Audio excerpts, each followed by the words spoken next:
Hello, everybody. Welcome and namaste to each and every person to the Hriday Chetan Show podcast episode 46.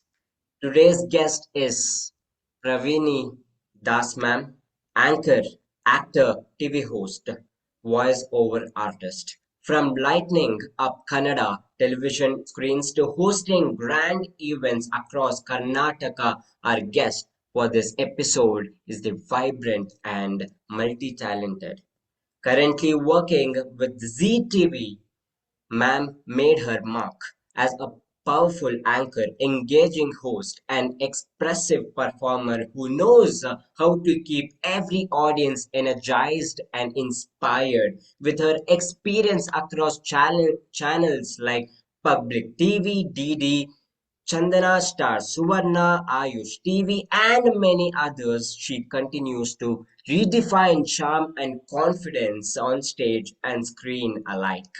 Join us as she shares her inspiring journey through media, performance, and passion only on the Hriday Chetan Show podcast, episode 46. So, ladies and gentlemen, let's bring ma'am on the screen.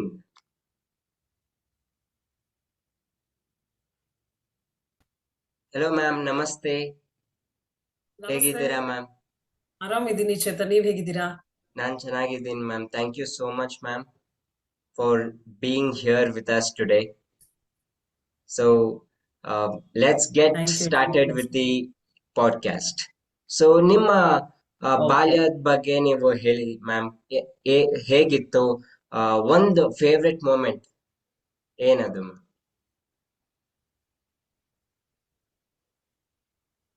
Okay, ನಮಸ್ತೆ. ನಾನು ಈಗ ಬಾಲ್ಯದ ಬಗ್ಗೆ ಹೇಳಬೇಕು ಅಂತ ಹೇಳಿದ್ರೆ, so ನನ್ನ ಬಾಲ್ಯ ಜೀವನ ತುಂಬಾ ಚೆನ್ನಾಗೇ ಇತ್ತು. ಸೊ ಎಲ್ರು ಏನು ಚೈಲ್ಡ್ಹುಡ್ ಲೈಫ್ ನ ಮಿಸ್ ಮಾಡ್ಕೊಳ್ತೀವಿ ಅಂತ ಹೇಳ್ತಾರೆ. ಸೊ ಹಾಗೆ ನಾನು ಕೂಡ ಚೈಲ್ಡ್ಹುಡ್ ಲೈಫ್ ನ ಮಿಸ್ ಮಾಡ್ಕೊಳ್ತೀನಿ. ನನ್ನ ಒಂದು ಒಂದು ಸ್ಪೆಷಲ್ ಮೂಮೆಂಟ್ ಬಾಲ್ಯ ಜೀವನದಲ್ಲಿ ಏನು ಅಂದ್ರೆ, ಎವ್ರಿ ಮೂಮೆಂಟ್ ಕೂಡ ಸ್ಪೆಷಲ್ ಅಂತ ನಾನು ಅನ್ಕೊಳ್ತೀನಿ. ಯಾಕಂತ ಹೇಳಿದ್ರೆ ಆ ಚೈಲ್ಡ್ಹುಡ್ ಲೈಫ್ ಮತ್ತೆ ನನಗೆ ಈಗ ಸಿಗಲ್ಲ. ಸೊ ಹಾಗಾಗಿ ಎವ್ರಿ ಮೂಮೆಂಟ್ ಕೂಡ ಸ್ಪೆಷಲ್ ಮೂಮೆಂಟ್ ನನಗೆ. ಹ್ಮ್. Yeah ma'am. ಸೊ ನಿಮ್ಮ ಪ್ಯಾಷನ್ ಏನಿತ್ತು ಮ್ಯಾಮ್? ಮೆಚುರಿಟಿ ಇಲ್ಲದೆ ಇರುವಾಗ ಒಂದಿತ್ತು ಅಂದ್ರೆ, ನನ್ನ ಆಂಬಿಷನ್ನೇ ಬೇರೆ ಇತ್ತು. ಹೋಗ್ತಾ ಹೋಗ್ತಾ ಹೋಗ್ತಾ ಹೋಗ್ತಾ ಚೇಂಜ್ ಆಗಿ ನಾನು ಆಂಕರ್ ಆಗ್ತೀನಿ ಅಂತ ನಾನು ಕನಸಲ್ಲೂ ಅನ್ಕೊಂಡಿರ್ಲಿಲ್ಲ. ಅದು ನನ್ನ ಆಂಬಿಷನ್ ಆಗಿರ್ಲಿಲ್ಲ. ಸೊ ಆಂಕರ್ ಈಗ ಪ್ರೊಫೆಷನಲ್ ಆಗಿ ಆಂಕರ್ ಆಗಿದ್ದೀನಿ. ನನ್ನ ಆಂಬಿಷನ್ ಬಂದು ನಾನು ಲೆಕ್ಚರರ್ ಆಗ್ಬೇಕು, ಪ್ರೊಫೆಸರ್ ಆಗ್ಬೇಕು ಅಂತ ನನ್ನೊಂದು ಆಂಬಿಷನ್ ಇತ್ತು. ಬಟ್ ಆಂಕರ್ ಆಗೋಕ್ಕಿಂತ ಮುಂಚೆ ನಾನು ಪ್ರೊಫೆಸರೇ. ಸೊ ಪ್ರೊಫೆಸರ್ ಆದ ನಂತರ ಇದು ಆಂಕರಿಂಗ್ ಬಂತು ಅಚಾನಕ್ ಆಗಿ. ಈಗ ಪ್ಯಾಷನ್ ಕಮ್ ಪ್ರೊಫೆಷನ್ ಎರಡೂ ಕೂಡ ಇದೇ ಆಗೋಗಿದೆ. ಹ್ಮ್. ಸೊ ನೀವು ಚಿಕ್ಕವ್ರು ಇರೋವಾಗ ನೀವು ಟಾಕಿಟಿವ್ ಆರ್ ಶೈ ಇದ್ರಾ? ಹೇಗಿದ್ರಿ? ನಾನು ಚಿಕ್ಕವಳಿರುವಾಗ ತುಂಬಾ ಶೈ ನೇಚರ್, ನಾನು ಟಾಕೆಟಿವ್ ಅಲ್ಲ, ತುಂಬಾ ಶೈ ನೇಚರು. ತುಂಬಾ ಅಂದ್ರೆ ಒಂದು ಮಾತಾಡಿದ್ರೆ ಹೆಚ್ಚು, ಒಂದ್ ಮಾತಾಡಿದ್ರೆ ಕಡಿಮೆ ಅಂತಾರಲ್ಲ, ಸೊ ಆ ತರ ಇದ್ದವಳು ನಾನು.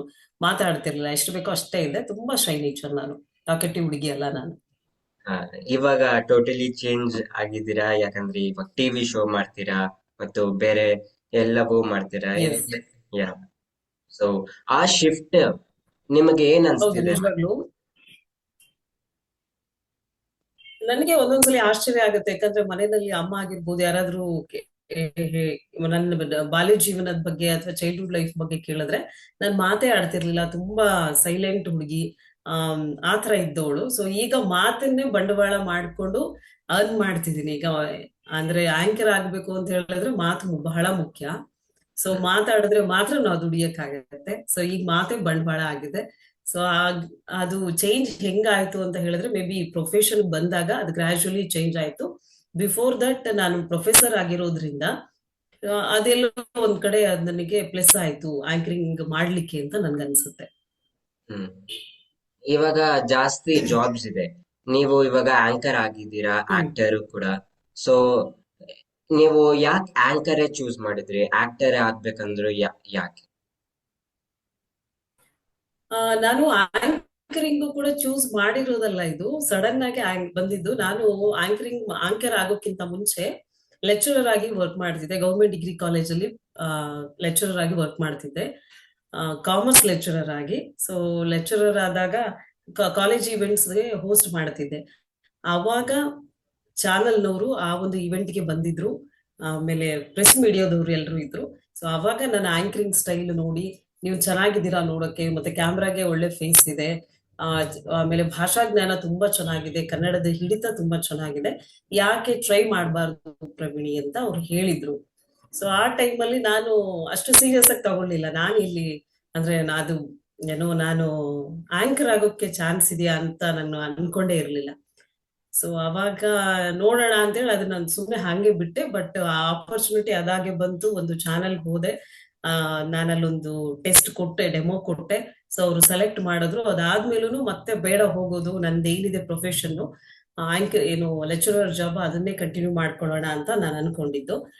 ಬಟ್ ಪದೇ ಪದೇ ಅಲ್ಲಿಂದ ಚಾನಲ್ ಇಂದ ಕಾಲ್ ಬಂದು ಹ್ಮ್ ಬನ್ನಿ ಬನ್ನಿ ಅಂತ ಹೇಳಿದಾಗ ಒಂದ್ಸಲ ಯಾಕೆ ಟ್ರೈ ಮಾಡಬಾರ್ದು ನೋಡೋಣ ಅಂತ ಹೇಳಿ ಹೋಗಿ ಟ್ರೈ ಮಾಡಿದೆ.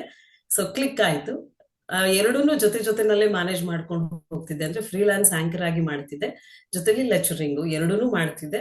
ಸೊ ಅದಾದ್ಮೇಲೆ ಇದೇ ಬೆಸ್ಟ್ ಅಂತ ನನಗಿದೆ ಸ್ವಲ್ಪ ಜಾಸ್ತಿ ಇಷ್ಟ ಆಗಕ್ ಶುರು ಆಯ್ತು. ಲೆಕ್ಚರಿಂಗ್ ನ ಈಗ ಒಂದು 3 years ಇಂದ ಪಾಸ್ ಮಾಡಿ ಈಗ ಆಂಕರಿಂಗ್ ನನ್ನ ಪ್ರೊಫೆಷನ್ ಆಗಿ ಮಾಡ್ಕೊಂಡು ಹೋಗ್ತಿದ್ದೀನಿ. ಸೊ ಆಕ್ಟರ್ ಅಂತ ಬಂದ್ರೆ ನಾನು ಕೆಲವೊಂದು ಮೂವಿನಲ್ಲಿ, ಕೆಲವೊಂದು serial ಅಲ್ಲಿ ಗೆಸ್ಟ್ ರೋಲ್ ಆಗಿ ಆಕ್ಟ್ ಮಾಡಿದ್ದೀನಿ.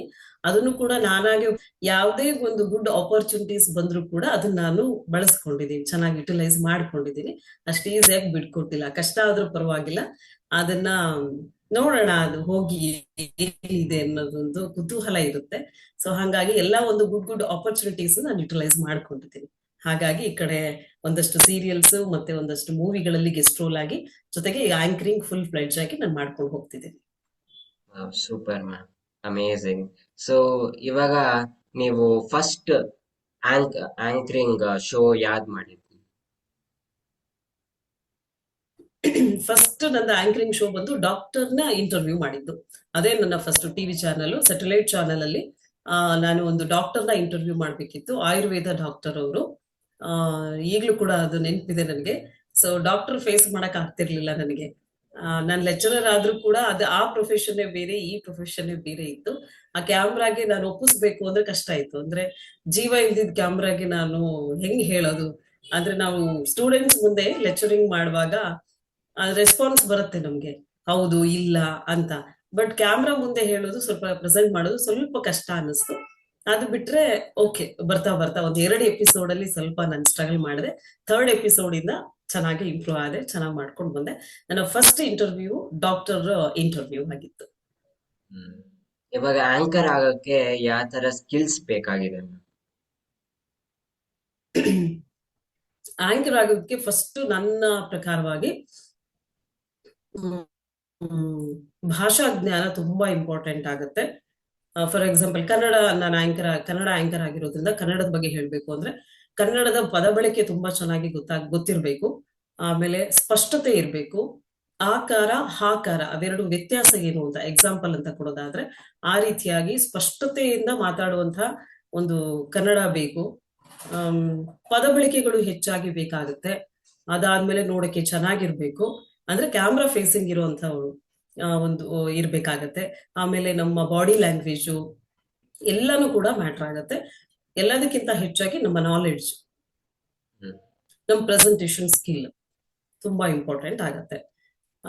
ಅಂದ್ರೆ ಆಯಾ ಟೈಮ್ಗೆ ನಾವು ಯಾವ ರೀತಿಯಾಗಿ ಪ್ರೆಸೆಂಟ್ ಮಾಡಬೇಕು, ಅಥವಾ ಯಾವ ರೀತಿ ಕ್ವೆಶನ್ಸ್ ಕೇಳಬೇಕು, ಯಾವ ಜಾಗದಲ್ಲಿ ಇದೀವಿ, ಆಮೇಲೆ ಯಾರನ್ನ ಇಂಟರ್ವ್ಯೂ ಮಾಡ್ತಾ ಇದ್ದೀವಿ, ಸೊ ಅವ್ರದ್ದು ಬ್ಯಾಕ್ ಗ್ರೌಂಡ್ ಏನು, ಎಲ್ಲಾನು ಇಂಪಾರ್ಟೆಂಟ್ ಆಗುತ್ತೆ. ಏನೇ ಒಂದು ಇವೆಂಟ್ ಮಾಡಕ್ ಹೋದ್ರು ಅಥವಾ ಯಾವುದೇ ಒಂದು ಇಂಟರ್ವ್ಯೂ ಮಾಡಕ್ ಹೋದ್ರು ಕೂಡ, ಎಷ್ಟೇ ಎಕ್ಸ್ಪೀರಿಯನ್ಸ್ ಇದ್ರು ಹೋಮ್ವರ್ಕ್ ಮಾಡದೆ ಹೋದ್ರೆ ಎಲ್ಲೋ ಒಂದು ಕಡೆ ತಪ್ಪು ಅಂತ ನನಗನ್ಸುತ್ತೆ. ಹೋಮ್ವರ್ಕ್ ಇರ್ಲೇಬೇಕು.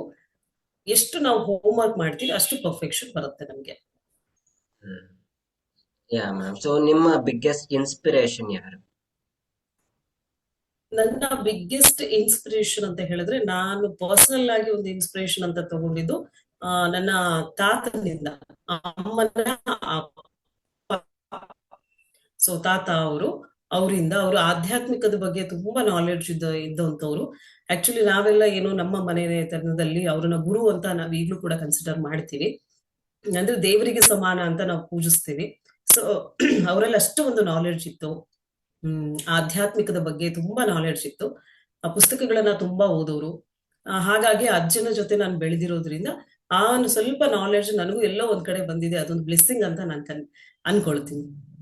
ಸೊ ಅವರೇ ನನಗೆ ದೊಡ್ಡ ಇನ್ಸ್ಪಿರೇಷನ್. ಹ್ಮ್. ಸೊ ನೀವಿವಾಗ ನಿಮ್ಮ ನೀವು ಆಂಕರ್ ಆಗಿದ್ದೀರಾ ಮ್ಯಾಮ್. ನಿಮ್ಮ ಫ್ಯಾಮಿಲಿಯಲ್ಲಿ ಹ್ಮ್. ಯಾರಾದ್ರೂ ಇದೇ ಫೀಲ್ಡ್ ಅಲ್ಲಿ ಇದ್ದೀರಾ?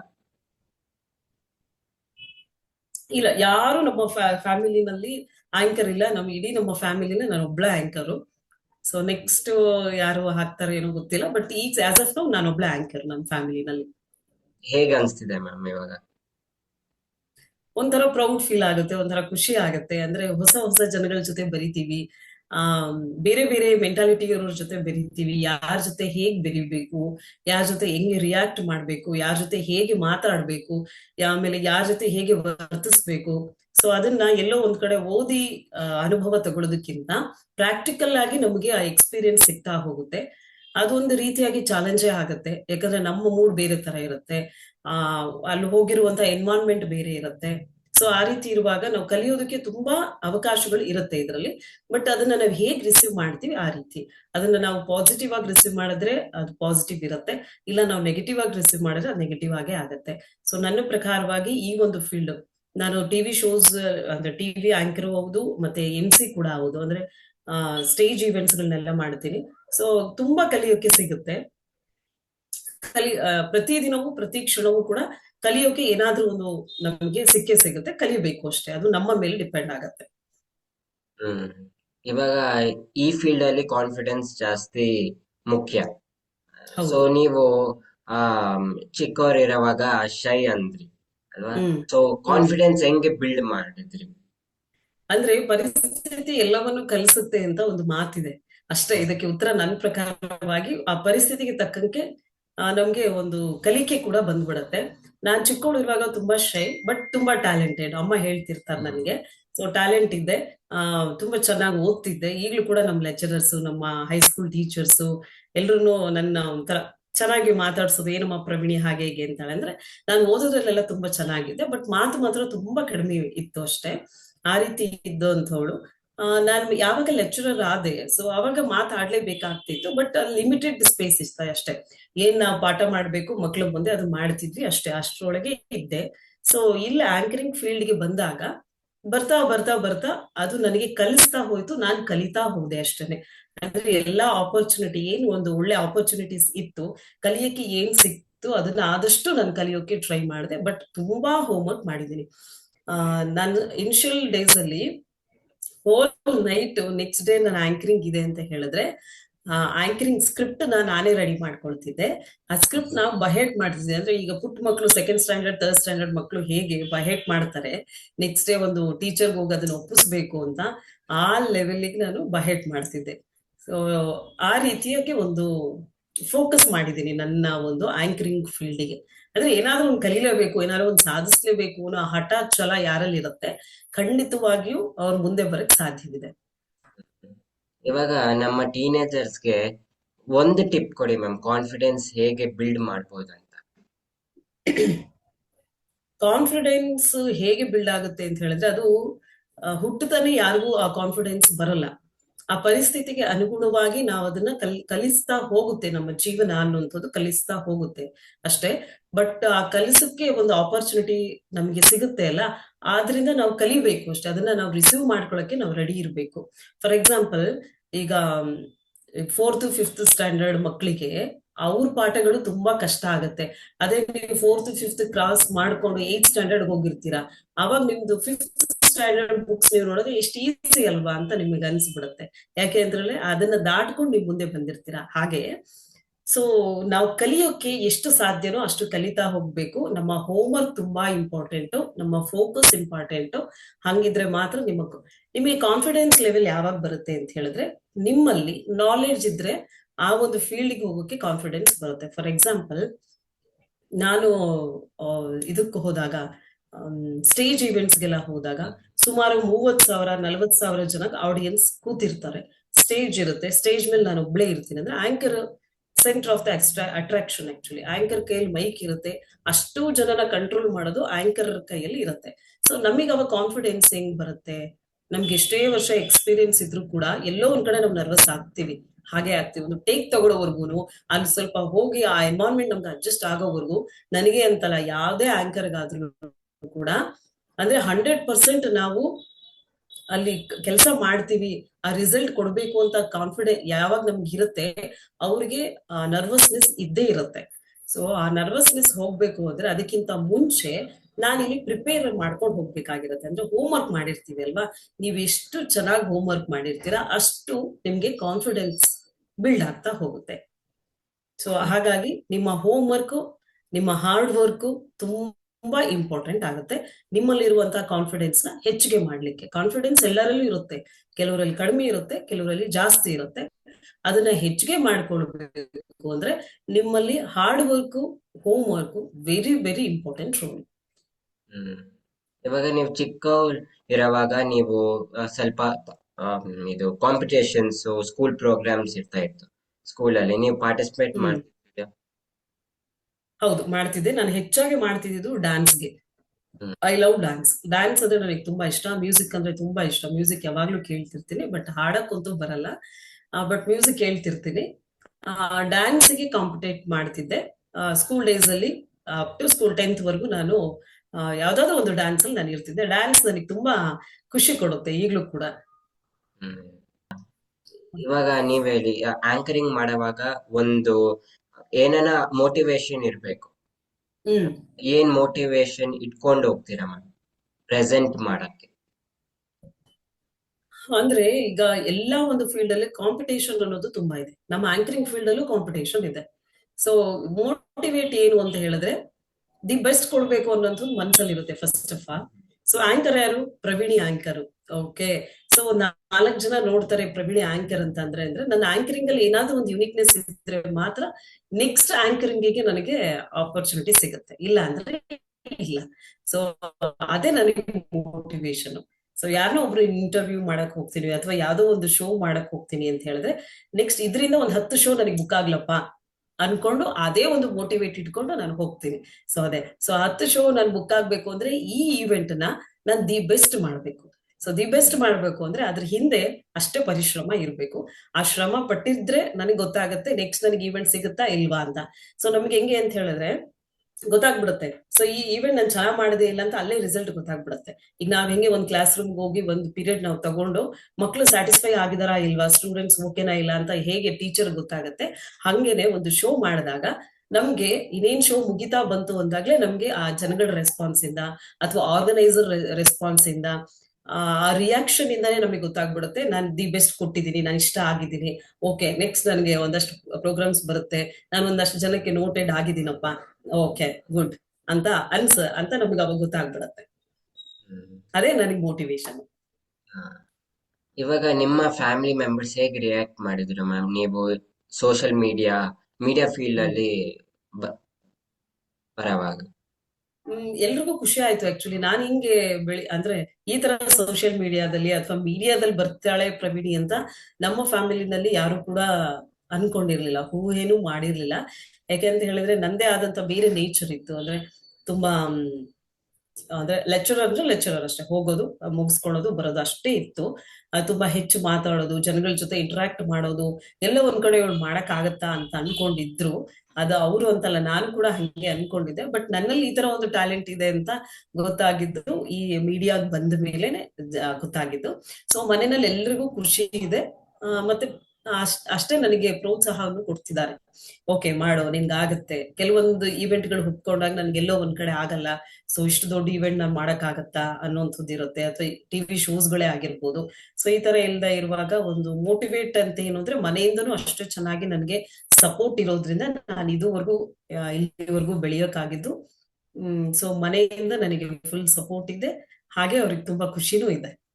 ಹ್ಮ್ ಇವಾಗ ನೀವು ಯಾವ್ದನ ರೀಲ್ ಅಪ್ಲೋಡ್ ಮಾಡುವಾಗ ಹಾಗೆ ಮತ್ತು ಆಡಿಯನ್ಸ್ ರಿಯಾಕ್ಷನ್ ನೋಡಿ ಸ್ವಲ್ಪ ಜನ ಆ, ಬೇರೆ ತರ ರಿಯಾಕ್ಟ್ ಮಾಡ್ತಾರೆ.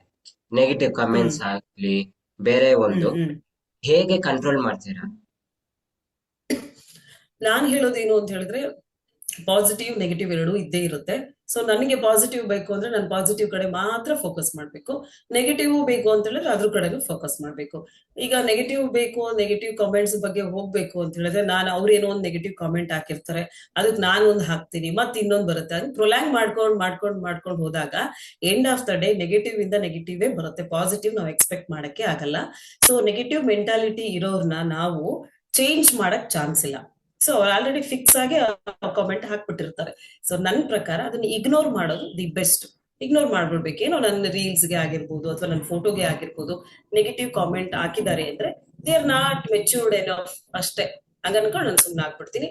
ಆ ಕಮೆಂಟ್ಗೆ ಯಾವುದೇ ಕಾರಣದಿಂದಲೂ ಒಂದು ಲೈಕ್ ಕೊಡಲ್ಲ, ಒಂದು ವಾಪಸ್ ಅವರಿಗೆ ರೆಸ್ಪಾನ್ಸು ನಾನು ಮಾಡಲ್ಲ, ಇದುವರೆಗೂ ಮಾಡೂ ಇಲ್ಲ. ಸೊ ಅದು ನನಗೆ ಬೇಡದೇ ಇರುವಂತ ವಿಚಾರ ಅಷ್ಟೇ. ಯಾಕೆ ಅಂತ ಹೇಳಿದ್ರೆ, ನಾವೊಂದು ಸೋಷಿಯಲ್ ಮೀಡಿಯಾದಲ್ಲಿ ಇದ್ದಾಗ, ಪಬ್ಲಿಕ್ ಫಿಗರ್ ಆಗಿರುವಾಗ, ಆಮೇಲೆ ಟಿವಿ ಶೋಸ್ಗಳಾಗಿರ್ಬೋದು, ದೊಡ್ಡ ದೊಡ್ಡ ಶೋಸ್ ಮಾಡುವಾಗ ನಮಗೆ ರೆಸ್ಪಾನ್ಸಿಬಿಲಿಟೀಸ್ ತುಂಬಾ ಇರುತ್ತೆ. ಆಮೇಲೆ ನಮ್ಮದೇ ಆದಂತ ಒಂದು ಸರ್ಕಮ್ಸ್ಟೆನ್ಸಸ್ ಅಲ್ಲಿ ನಾವು ಬದುಕ್ತಾ ಇರ್ತೀವಿ.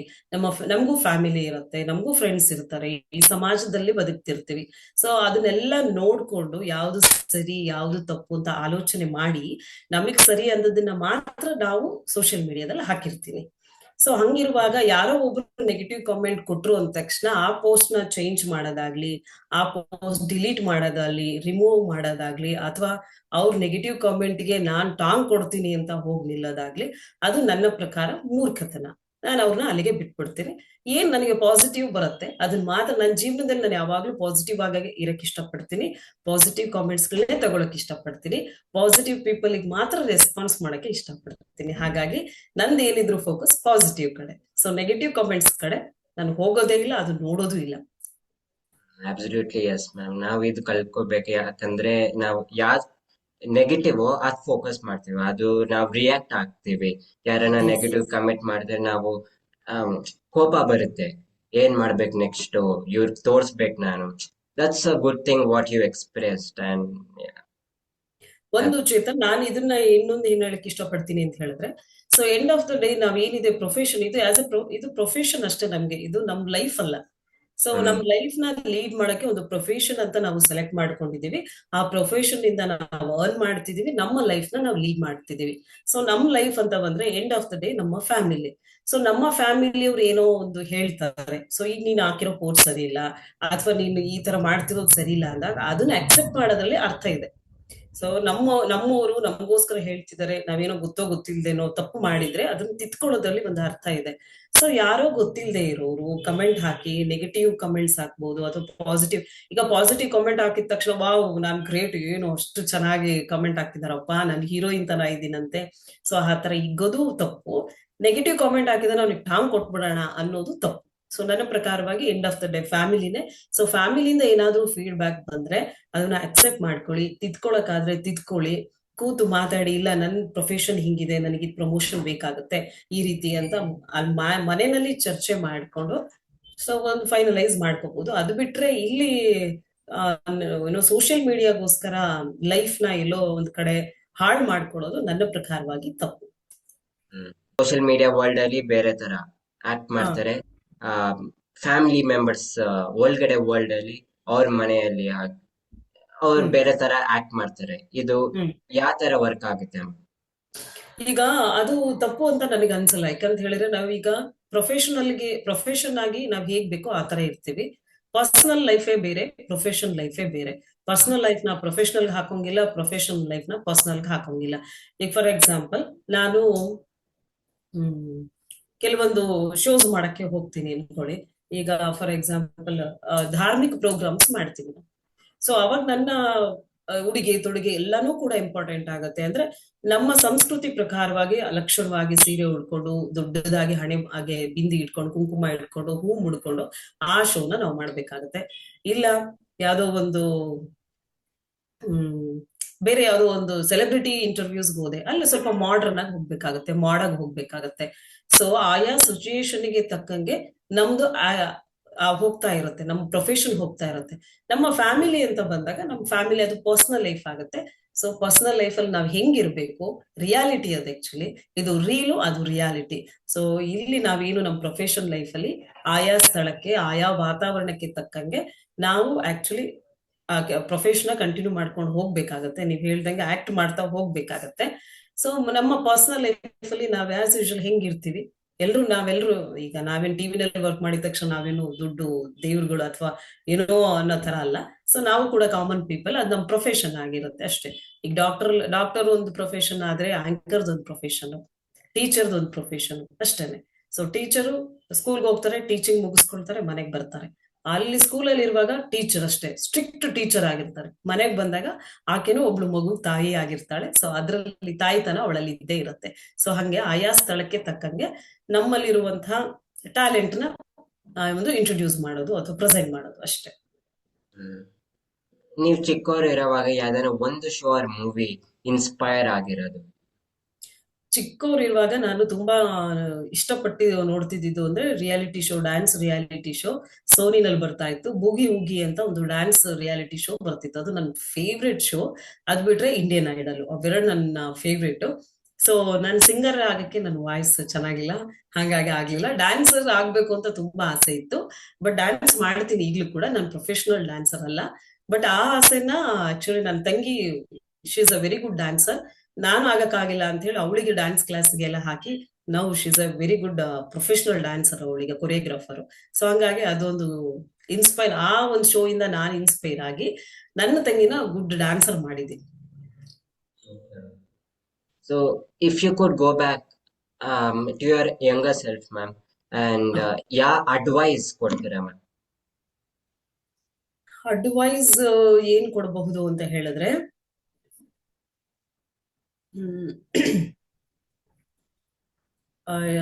ಯಾವುದೇ ಒಂದು ಸಿಚುಯೇಷನ್ ಆಗ್ಲಿ, ಆ ಸಿಚುಯೇಷನ್ ನ ಹ್ಯಾಂಡಲ್ ಮಾಡುವಂತಹ ಕೆಪಾಸಿಟಿ ಪ್ರತಿಯೊಬ್ಬರಲ್ಲೂ ಇರುತ್ತೆ. ಬಟ್ ಎಲ್ಲೋ ಒಂದು ಕಡೆ ಈಗಿನ ಜನರೇಷನ್ಗೆ ಹೋಲಿಸ್ಕೊಂಡ್ರೆ, ಈಗಿನ ಜನರೇಷನ್ ನ ನೋಡಿದ್ರೆ ಆ ಪೇಶನ್ಸ್ ಲೆವೆಲ್ ಅನ್ನೋದು ತುಂಬಾ ಕಡಿಮೆ ಇದೆ. ಮತ್ತೆ ಲೋನ್ಲಿನೆಸ್ ಅನ್ನೋದು ಹೆಚ್ಚಾಗಿ ಕಾಡ್ತಾ ಇದೆ. ಸೋಷಲೈಸ್ ಆಗ್ತಿಲ್ಲ ಈಗಿನ ಜನರೇಷನ್ ಅವರು. ಮುಂಚೆ ಎಲ್ಲ ಹೆಂಗಿತ್ತು ಅಂದ್ರೆ, ತುಂಬಾ ಜನಗಳ ಜೊತೆ ಬೆರೀತಾ ಇದ್ವಿ, ಆಮೇಲೆ ಸಂಬಂಧಗಳಿಗೆ ತುಂಬಾ ಬೆಲೆ ಕೊಡ್ತಾ ಇದ್ವಿ, ರಿಲೇಶನ್ಶಿಪ್ಗೆ ತುಂಬಾ ಬೆಲೆ ಇತ್ತು ಅವಾಗ. ಮನೆಗೆ ಯಾವಾಗ್ಲೂ ಜನ ಬಂದು ಹೋಗ್ತಾ ಇದ್ರು.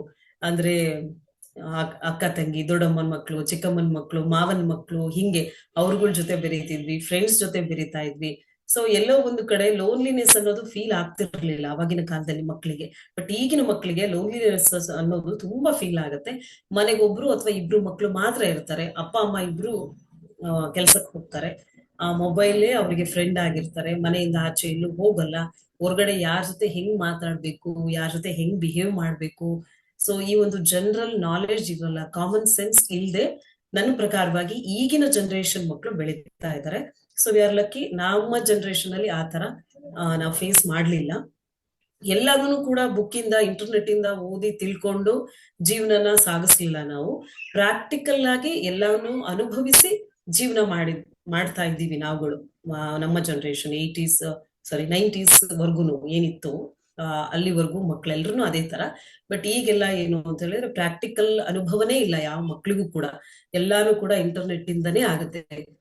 ಸೊ ಏನು ಬೇಡ, ಒಂದು ಫೋನ್ ನಂಬರ್, ಅವ್ರದ್ದು ಫೋನ್ ನಂಬರ್ ಬಿಟ್ಟು ನೆಕ್ಸ್ಟ್ ಯಾರ್ದಾರ ಫೋನ್ ನಂಬರ್ ಹೇಳು ಅಂದ್ರೆ ಮೊಬೈಲ್ನೇ ತೆಗಿಬೇಕು, ಮೊಬೈಲ್ ಅಲ್ಲೇ ನೆಕ್ಸ್ಟ್ ಸರ್ಚ್ ಮಾಡಿ ಅಪ್ಪನ್ ನಂಬರ್ ಇದು ಅಥವಾ ನನ್ನ ಫ್ರೆಂಡ್ ನಂಬರ್ ಇದು ಅಂತ. ಬಟ್ ಮುಂಚೆ ಎಲ್ಲ ಏನು ಅಂದ್ರೆ ಮಗಪ್ ಆಗ್ಬಿಡೋದು ಎಲ್ಲ ನಮ್ ತಲೆಲ್ಲೇ ಇತ್ತು, ಏನೇ ಇದ್ರು ಪಟ್ ಅಂತ ಹೇಳ್ಬಿಡ್ತಿದ್ವಿ. ಸೊ ಈಗ ಆತರ ಇಲ್ಲ. ಅದೊಂದು ಈಗಿನ ಜನರೇಷನ್ ಅಲ್ಲೂ ತುಂಬಾ ಮಿಸ್ ಮಾಡ್ಕೊಳ್ತಿರೋದು ಇದು. ಸೊ ನನ್ನ ಅಡ್ವೈಸ್ ಏನು ಅಂತ ಹೇಳಿದ್ರೆ, ಜಾಸ್ತಿ ಸೋಷಲೈಸ್ ಆಗಿ ಜನಗಳ ಜೊತೆ ಬೆರೀರಿ. ಆ ಮೊಬೈಲ್ ಬೇಕೇ ಬೇಕು ಈಗಿನ ಕಾಲದಲ್ಲಿ, ಮೊಬೈಲ್ ನ ಬಿಡಿ ಅಂತ ಹೇಳಕ್ ಆಗಲ್ಲ. ನಾವು ಕೂಡ ಅಡಿಕ್ಟ್ ಆಗಿದೀವಿ, ಮಕ್ಳಿಗಂತಲ್ಲ, ನಾವೇ ಅಷ್ಟೊಂದು ಅಡಿಕ್ಟ್ ಆಗಿರುವಾಗ ಮಕ್ಳು ಅಡಿಕ್ಟ್ ಆಗಿರೋದ್ರಲ್ಲಿ ತಪ್ಪೇನಿಲ್ಲ. ಬಟ್ ಹೆಚ್ಚಾಗಿ ಚಾನ್ಸ್ ಸಿಕ್ತಾಗಿಲ್ಲ ಏನು ಜನಗಳ ಜೊತೆ ಬೆರೀರಿ, ಅವ್ರ ಜೊತೆ ಮಾತಾಡಿ. ಅದೊಂಥರ ಪ್ರಾಕ್ಟಿಕಲ್ ಆಗಿ ನಿಮಗೆ ಜೀವನದ ಪಾಠವನ್ನ ಕಲಿಸುತ್ತೆ. ಸೊ ಇವಾಗ ನೀವು ಬೇರೆ ಬೇರೆ ತರ ಶೋಸ್ ಕಂಡಕ್ಟ್ ಮಾಡಿದ್ದೀರಾ, from TV to celebrity events. So ಯಾವ್ದು ನಿಮ್ಗೆ ಇಷ್ಟ ಆಗಿರೋದು? ನನಗೆ ತುಂಬಾ ಇಷ್ಟ ಆಗಿರೋ, ನಾನು ತುಂಬಾ ಈಸಿಯಾಗಿ ಮಾಡೋದು ಅಂದ್ರೆ ಧಾರ್ಮಿಕ ಪ್ರೋಗ್ರಾಮ್ಸ್ ಗಳೇನಿದೆ, ಸ್ಪಿರಿಚುವಲ್ ಪ್ರೋಗ್ರಾಮ್ಸ್ ನಾನು ತುಂಬಾ ಈಸಿಯಾಗಿ ತಗೊಂಡು ಹೋಗ್ತೀನಿ. ಮೀನ್ಸ್ ಈಸಿ ಅನ್ಸುತ್ತೆ ನನಗೆ ಒಂದು. ಆಮೇಲೆ ನನಗೆ ತುಂಬಾ ಖುಷಿ ಕೊಡೋ ಆಮ್, ಆ, ಇದು ಅಂತ ಹೇಳಿದ್ರೆ ಆಂಕರಿಂಗ್ ಅಲ್ಲಿ ಅಂತ ಹೇಳಿದ್ರೆ ಸ್ಟೇಜ್ ಇವೆಂಟ್ಸ್. ಹ್ಮ್. ಸ್ಟೇಜ್ ಈವೆಂಟ್ಸ್ ನನಗೆ ಖುಷಿ ಕೊಡುತ್ತೆ, ಯಾಕಂದ್ರೆ ಅಲ್ಲೇ ಲೈವ್ ಆಗಿ ಮಾಡ್ತಿರ್ತೀವಿ, ಅಲ್ಲೇ ಆಡಿಯನ್ಸ್ ಇರ್ತಾರೆ. ನಾನಿಲ್ಲಿ ಆಂಕರಿಂಗ್ ಮಾಡ್ತಿರ್ತೀನಿ, ಒಂದಷ್ಟು ಚೇರ್ ಅಪ್ಸ್ ಬರುತ್ತೆ, ಕ್ಲಾಪ್ಸ್ ಬರುತ್ತೆ, ವಿಜುವಲ್ಸ್ ಬರುತ್ತೆ. ಖುಷಿ ಆದ್ರೆ ಅಲ್ಲೇ ಜನಗಳು ರಿಯಾಕ್ಟ್ ಮಾಡ್ತಿರ್ತಾರೆ. ಸೊ ಅದೊಂಥರ ಲೈವ್ಲಿ ಎನ್ವೈರನ್ಮೆಂಟ್ ಅಲ್ಲ. ಆ ಆ ಒಂದು ಚೆನ್ನಾಗ್ ಅನ್ಸುತ್ತೆ. ಅದು ಬಿಟ್ರೆ ಇದುವರೆಗೂ ನಾನು ಮಾಡಿರುವಂತ ಎಲ್ಲಾ ಆಂಕರಿಂಗ್ ಅಥವಾ ಇಂಟರ್ವ್ಯೂಸ್ ಏನಿದೆ ಎಲ್ಲರೂ ನನ್ನ ಫೇವ್ರೇಟ್. ನನಗೆ ಏನ್ ಇಷ್ಟ ಆಗುತ್ತೆ ಅದು ಮಾತ್ರ ನಾನು ಮಾಡ್ತೀನಿ. ನನ್ಗೆ ಅದೇನೋ ಮನ್ಸಿಗೆ ಇಷ್ಟ ಆಗ್ಲಿಲ್ಲ, ಈ ಶೋಸ್ ನನ್ಗೆ ಈ ಶೋ ಬೇಡ ಅನ್ಸುತ್ತೆ, ನನ್ಗೆ ಒಪ್ಪಲ್ಲ ಅಂತ ಅನ್ಸಿದ್ರೆ ಅದ್ ಎಷ್ಟೇ ದುಡ್ಡು ಕೊಡ್ತೀನಿ ಅಂತ ಹೇಳಿದ್ರು ನಾನು ಒಪ್ಕೊಳಲ್ಲ, ನಾನು ಮಾಡಲ್ಲ. ನನಗೆ ಇಷ್ಟ ಆದ್ರೆ ಮಾತ್ರ ನಾನು ಮಾಡೋದು. ಆ ತರದ್ದು ಮೆಂಟಾಲಿಟಿ ನಂದು. ಇವಾಗ ಪ್ಯಾಷನ್ ವರ್ಸಸ್ ಅಕಾಡೆಮಿಕ್ಸ್ ಹೇಗೆ ಡಿಫ್ರೆನ್ಶಿಯೇಟ್ ಮಾಡ್ತೀರಾ ಮ್ಯಾಮ್?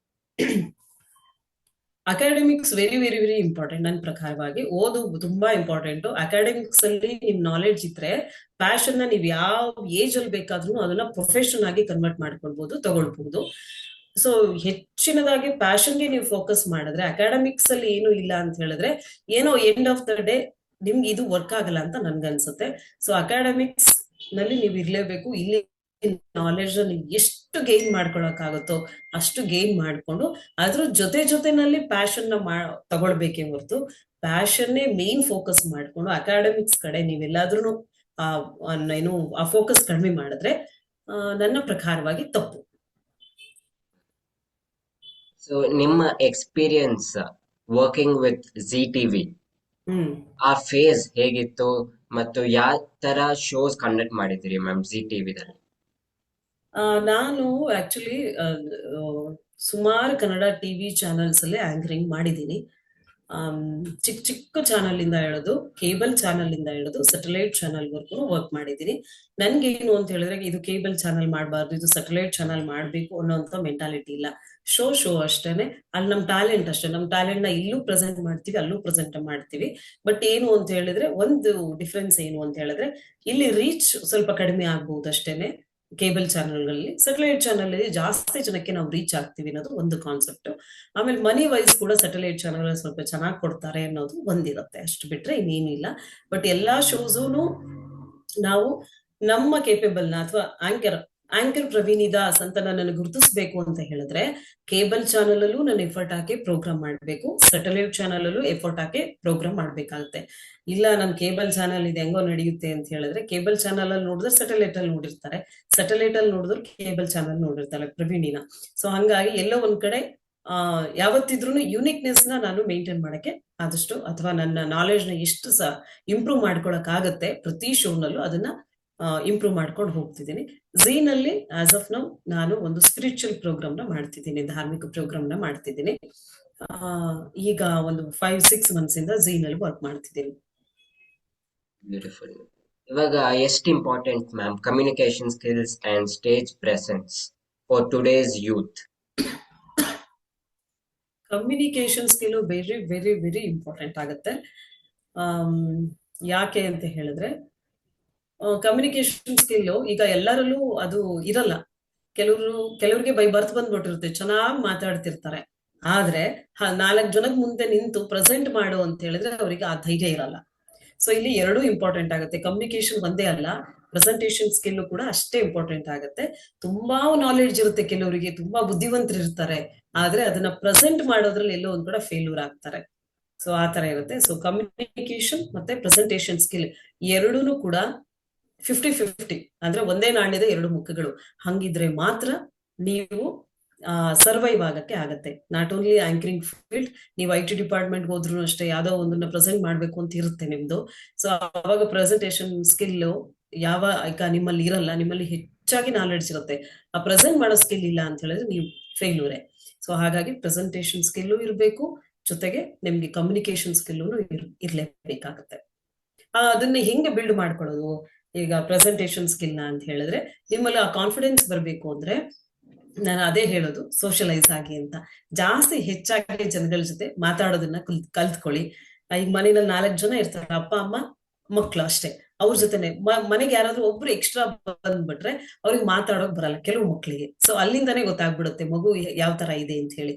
ಸೊ ಹಾಗಾಗಿ ಎಷ್ಟು ನೀವು ಜನದ ಮಧ್ಯದಲ್ಲಿ ಬೆರೀತೀರಾ, ಜನದ ಮಧ್ಯದಲ್ಲಿ ಬೆಳಿತೀರಾ, ಅಷ್ಟು ನಿಮ್ಗೆ ಓಪನ್ ಅಪ್ ಆಗ್ತೀರಾ. ಹೆಚ್ಚಾಗಿ ನಿಮ್ಗೆ ಮಾತಾಡುವಂತ ಸ್ಕಿಲ್ ಬರುತ್ತೆ. ಚೆನ್ನಾಗಿ ಮಾತಾಡ್ತೀರಾ, 4 ಜನ ಏನು 10 ಜನ ಇದ್ರು ಅವ್ರ ಜೊತೆ ಆರಾಮಾಗಿ ಮಾತಾಡ್ತೀನಪ್ಪ ಅನ್ನೋಂಥ ಧೈರ್ಯ ನಿಮಗೆ ಯಾವಾಗ ಬರುತ್ತೆ, ಆವಾಗ ನಿಮ್ಗೆ ಕಮ್ಯುನಿಕೇಶನ್ ಸ್ಕಿಲ್ ಬಿಲ್ಡ್ ಆಗಿದೆ ಅಂತ ಅರ್ಥ, ಪ್ರೆಸೆಂಟೇಶನ್ ಸ್ಕಿಲ್ ನಿಮ್ಮಲ್ಲಿ ಇದೆ ಅಂತಾನೆ ಅರ್ಥ.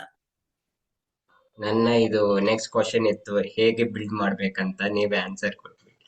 ಓಕೆ. ಸೊ ಇವಾಗ ಜನರೇಷನ್ ಯೂತ್ ಅವರಿಗೆ ಇವಾಗ ಟಿವಿ ಶೋಸ್ ಆಗ್ಲಿ ಇದು ಫಿಲಂ ಇಂಡಸ್ಟ್ರಿ ಬರ್ಬೇಕಂತ ಆಸೆ ಇದೆ. ಅವ್ರು ಏನ್ ಮಾಡ್ಬೇಕು ಮತ್ತು ಸ್ಕಿಲ್ಸ್ ಏನಿರ್ಬೇಕು? ಸ್ಕಿಲ್ಸ್ ನಾನು ಹೇಳೋದಾದ್ರೆ, ಫಸ್ಟ್ ಈಗ ಫಾರ್ ಎಕ್ಸಾಂಪಲ್ ನಾನು ಆಂಕರಿಂಗ್ ಬರ್ಬೇಕು, ಆಂಕರ್ ಆಗ್ಬೇಕು ಅಂತ ಆಸೆ ಇತ್ತು ಅಂತ ಹೇಳಿದ್ರೆ, ಮೊದಲನೇದಾಗಿ ಅದೃಷ್ಟ ಇರಬೇಕು. ನಮ್ಮಲ್ಲಿ ಅದೃಷ್ಟ ಅಂದ್ರೆ, ನನಗೆ ಆಂಕರ್ ಆಗ್ಬೇಕು ಅನ್ನೋಂತ ಹಣೆ ಬರ ಇದ್ರೆ ಮಾತ್ರ ನಾನು ಆಂಕರ್ ಆಗ್ತೀನಿ. ನಾನು ಅದನ್ನ ತುಂಬಾ ಬಿಲೀವ್ ಮಾಡ್ತೀನಿ. ಸೊ ನನ್ನ ಪ್ರಕಾರವಾಗಿ 99% ಅದೃಷ್ಟ, 1% ಮಾತ್ರ ನಾಲೆಡ್ಜ್ ಅಂತ ನಾನು ಹೇಳ್ತೀನಿ. ಯಾವಾಗ್ಲೂ ಸ್ಕಿಲ್ ಅಂತ ಹೇಳ್ತೀನಿ. ಯಾಕೆ ಅಂತ ಹೇಳಿ, ನನಗೆ ಎಷ್ಟೊಂದ್ ಜನ ತುಂಬಾ ಸ್ಕಿಲ್ ಆಗಿರೋ ನಾಲೆಡ್ಜಬಲ್ ಆಂಕರ್ಸ್ ಇನ್ನೂ ಇದ್ದಾರೆ.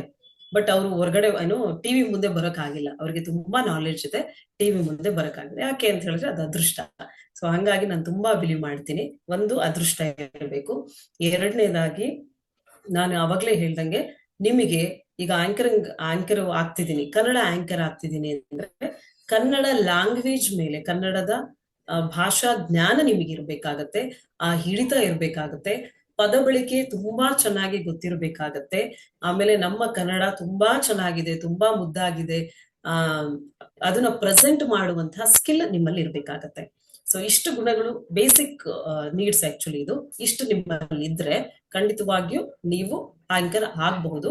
ಬಟ್ ನಾನು ಆಂಕರ್ ಆದ್ನಪ್ಪ, ಈಗ ಫಾರ್ ಎಕ್ಸಾಂಪಲ್ ಯಾವ್ದೋ ಒಂದು ಶೋ ಮಾಡ್ತಿದ್ದೀನಿ, ಧಾರ್ಮಿಕ ಪ್ರೋಗ್ರಾಮ್, ಯಾವ್ದೋ ಒಂದಕ್ಕೆ ಸ್ಟಿಕ್ ಆನ್ ಆಗ್ಬಾರ್ದು. ಆಂಕರ್ ನನ್ನ ಪ್ರಕಾರವಾಗಿ ಹೇಗಿರ್ಬೇಕು ಅಂದ್ರೆ, ನೀರು, ವಾಟರ್ ತರ ಇರ್ಬೇಕು. ಯಾವ್ದು, ಈ ಬೌಲ್ಗೆ ಹಾಕಿದ್ರೆ ಆ ಆಕಾರನೇ ಪಡ್ಕೊಳ್ಬೇಕು, ಒಂದ್ ಲೋಟಕ್ಕೆ ಹಾಕಿದ್ರೆ ಆ ತರ, ಬೌಲ್ಗೆ ಹಾಕಿದ್ರೆ ಬೌಲ್. ಸೊ ನಾವ್ ಎಲ್ಲೆಲ್ಲಿ ನೀರನ್ನ ಹಾಕ್ತಿವಿ ಆ ಆಕಾರಕ್ಕೆ ಹೊಂದ್ಕೊಂಡ್ ತರ ಇರ್ಬೇಕು. ಫಾರ್ ಎಕ್ಸಾಂಪಲ್, ನಾವು ಪೊಲಿಟಿಕಲ್ ಪಾರ್ಟೀಸ್ ನ ಇಂಟರ್ವ್ಯೂ ಮಾಡಕ್ಕೆ ಹೋಗ್ತೀವಿ, ರಾಜಕೀಯ ವ್ಯಕ್ತಿಗಳನ್ನ.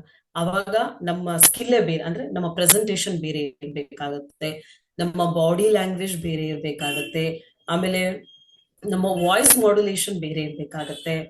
ಆಮೇಲೆ ಆಂಕರ್ಗೆ voice also very very important, ಅದು ಒಂದು ಪಾಯಿಂಟ್ ಆಗುತ್ತೆ. ಸೊ ಇದು ಒಂದಿರೋದು. ಇಲ್ಲ ನೀವು ತುಂಬಾ ಧಾರ್ಮಿಕ ಪ್ರೋಗ್ರಾಮ್ ಮಾಡ್ತೀರಾ, ಈಗ ಜ್ಯೋತಿಷ್ಯ ಪ್ರೋಗ್ರಾಮ್ ಮಾಡ್ತೀರಾ, ಅವಾಗ ನಿಮ್ಗೆ ವಾಯ್ಸ್ ಮಾಡ್ಯುಲೇಷನ್ ತುಂಬಾ ತುಂಬಾ ಮೆದುವಾಗಿರ್ಬೇಕಾಗತ್ತೆ, ಸಾಫ್ಟ್ ಆಗಿ ತಗೊಂಡು ಹೋಗ್ಬೇಕಾಗತ್ತೆ. ಅವಾಗ ನಿಮ್ಮ ಭಾಷಾ ಬಳಕೆ ಬೇರೆ ಇರ್ಬೇಕಾಗತ್ತೆ. ಈಗ ಸೆಲೆಬ್ರಿಟಿ ಇಂಟರ್ವ್ಯೂಸ್ ಮಾಡ್ತೀರಾ, ವೆರಿ ಮಾಡರ್ನ್ ಲುಕ್, ನಾವು ಕನ್ನಡ ಇಂಗ್ಲಿಷ್ ಎರಡು ಮಿಕ್ಸ್ ಮಾಡ್ಕೊಂಡು ಬಿಂದಾಸ್ ಮಾತಾಡೋದು ಅಷ್ಟೇ, ಕ್ಯಾಶುವಲ್ ಆಗಿ ಹೋಗ್ತಾ ಇರ್ಬೇಕು. ಸೊ ಹಂಗೆ ಯಾವ್ಯಾವ ನೀವು ಪ್ರೋಗ್ರಾಮ್ ಮಾಡ್ತೀರಾ, ಆಯಾ ಪ್ರೋಗ್ರಾಮಿಗೆ ತಕ್ಕಂಗೆ ನಿಮ್ಮ ಬಾಡಿ ಲ್ಯಾಂಗ್ವೇಜ್, ನಿಮ್ಮ ಕಮ್ಯುನಿಕೇಶನ್ ಸ್ಕಿಲ್, ನಿಮ್ಮ ಪ್ರೆಸೆಂಟೇಶನ್ ಸ್ಕಿಲ್, ನಿಮ್ಮ ಫೇಶಿಯಲ್ ಎಕ್ಸ್ಪ್ರೆಷನ್, ಮತ್ತೆ ನಿಮ್ಮ ವಾಯ್ಸ್ ಮಾಡ್ಯುಲೇಷನ್ ಎಲ್ಲಾನು ಕೂಡ ಇಂಪಾರ್ಟೆಂಟ್. ಜೊತೆಯಾಗಿ ನಿಮ್ಮ ಡ್ರೆಸ್ ಸೆನ್ಸ್ ಕೂಡ ಅಷ್ಟೇ ಇಂಪಾರ್ಟೆಂಟ್ ರೋಲ್ ನ ಪಡೆಯುತ್ತೆ. ಅಮೇಸಿಂಗ್. ಸೊ ಯಾರ್ ಡೈಲಿ ಹ್ಯಾಬಿಟ್ಸ್ ಆರ್ ರುಟೀನ್ಸ್ ನಮ್ಮಲ್ಲಿ ಕಾನ್ಫಿಡೆನ್ಸ್ ಮತ್ತು ಎಕ್ಸ್ಪ್ರೆಸ್ ಮಾಡಕ್ಕೆ ಹೆಲ್ಪ್ ಮಾಡುತ್ತೆ? ಡೈಲಿ ಹ್ಯಾಬಿಟ್ಸ್, ಈಗ ಅದು ಒಬ್ರೊಬ್ರದ್ದು ಒಂದೊಂದು ರೀತಿಯಾಗಿರುತ್ತೆ. ನಾನು ಅದನ್ನ, ಈಗ ನನ್ಗೆ ಏನಿದೆ ಅದನ್ನೇ ಇನ್ನೊಬ್ರಿಗೆ ಇರ್ಬೇಕು ಅಂತ ಎಕ್ಸ್ಪೆಕ್ಟ್ ಮಾಡೋದು ಕೂಡ ತಪ್ಪಾಗತ್ತೆ. ಸೊ ನನ್ನ ಪ್ರಕಾರವಾಗಿ, ಈಗ ಫಾರ್ ಎಕ್ಸಾಂಪಲ್ ನಾನು ಆಂಕರ್ ಆಗಿದ್ದೀನಿ. ಸೊ ಆಂಕರ್ ಆಗ್ಬೇಕು, ನನ್ನಲ್ಲಿ ಆ ನಾಲೆಡ್ಜ್ ಇರ್ಬೇಕು. ನೆಕ್ಸ್ಟ್ ನಾನು ಹೋಗ್ತಾ ಹೋಗ್ತಾ ನನ್ನ ಒಂದು ಸ್ಕಿಲ್ ಜಾಸ್ತಿ ಆಗ್ಬೇಕು, ನಾನು ಬೆಳಿಬೇಕು ಅನ್ನೋ ಒಂದು ಇರ್ಬೇಕು ಅಂದ್ರೆ, ನನ್ನ ಆಂಕರಿಂಗ್ ಫೀಲ್ಡ್ಗೆ ಏನ್ ಬೇಕು ಆ ನಾಲೆಡ್ಜ್ಗೆ ತಕ್ಕಂಗೆ ನನ್ನ ರೂಟೀನ್ ಇರ್ಬೇಕಾಗತ್ತೆ. ಫಾರ್ ಎಕ್ಸಾಂಪಲ್, ನಾನು ನ್ಯೂಸ್ ಆಂಕರ್ ಆದೆ ಅಂತ ತಿಳ್ಕೊಳ್ಳಿ. ಸೊ ಅವಾಗ ಕರೆಂಟ್ ಅಫೈರ್ಸ್ ಬಗ್ಗೆ ತುಂಬಾ ನಾಲೆಡ್ಜ್ ಬೇಕಾಗುತ್ತೆ. ಸೊ ಅವಾಗ ನನ್ನ ಹಾಬೀಸ್ ಅಥವಾ ನನ್ನ ಡೈಲಿ ರೂಟೀನ್ ಏನಿರ್ಬೇಕು, ಎವ್ರಿ ಡೇ ನಾನು ನ್ಯೂಸ್ ಪೇಪರ್ ಓದ್ಬೇಕಾಗತ್ತೆ, ಪ್ರಪಂಚದಲ್ಲಿ ಏನೇನ್ ಆಗ್ತಿದೆ ಅದನ್ನೆಲ್ಲ ನಾನು ತಿಳ್ಕೊಬೇಕಾಗತ್ತೆ, ನನ್ನ ನಾಲೆಡ್ಜಿಗೆ ತಂದ್ಕೋಬೇಕಾಗತ್ತೆ.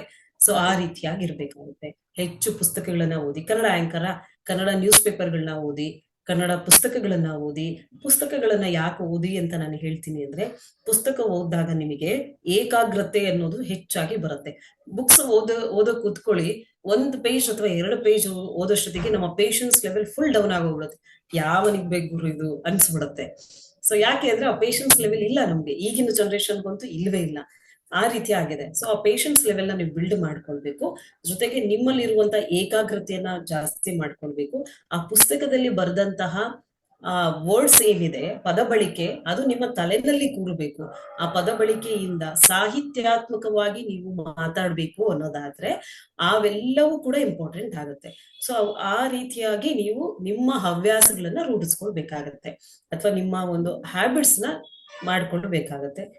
ಜೊತೆಯಾಗಿ ಆಂಕರ್ ಅಂದ ತಕ್ಷಣ ನಿಮ್ಮ ಬಾಡಿ, ನಿಮ್ಮ ಏನೋ ಹೇರ್, ಎಲ್ಲಾನು ಕೂಡ ಬ್ಯೂಟಿ ಬಗ್ಗೆ ಕಾನ್ಸಂಟ್ರೇಟ್ ಮಾಡ್ಲೇಬೇಕಾಗತ್ತೆ. ಹಾಗಂತ ಏನೋ ಒಂದು ಆ ರೀತಿ ಅಲ್ಲ, ಒಂದು ನಾರ್ಮಲ್ ಆಗಿ ನಿಮ್ಮ ಒಂದು ಕ್ಯಾಶುವಲ್ ಆಗಿ ನಿಮ್ಮ ಊಟದ ತಿಂಡಿ ಬ್ಯೂಟಿ ಹೆಂಗ್ ಬರುತ್ತೆ? ಫಸ್ಟ್ ಆಫ್ ಆಲ್ ನಾನು ಹೇಳೋದು, ಒಳ್ಳೆ ಆಲೋಚನೆ ಮಾಡೋದ್ರಿಂದ, ಒಳ್ಳೇದನ್ನ ನೋಡೋದ್ರಿಂದ, ಒಳ್ಳೇದನ್ನ ಕೇಳೋದ್ರಿಂದ.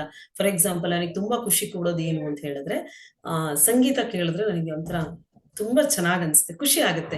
ಎಷ್ಟೇ ಮೂಡ್ ಆಫ್ ಆಗಿದ್ರು ಏನೋ ಒಂಥರ ಒಳಗಡೆ ಖುಷಿ ಆಗುತ್ತೆ. ಸೊ ಅದರಿಂದ ಅದೊಂದು ಥೆರಪಿ ತರ ಆಗುತ್ತೆ.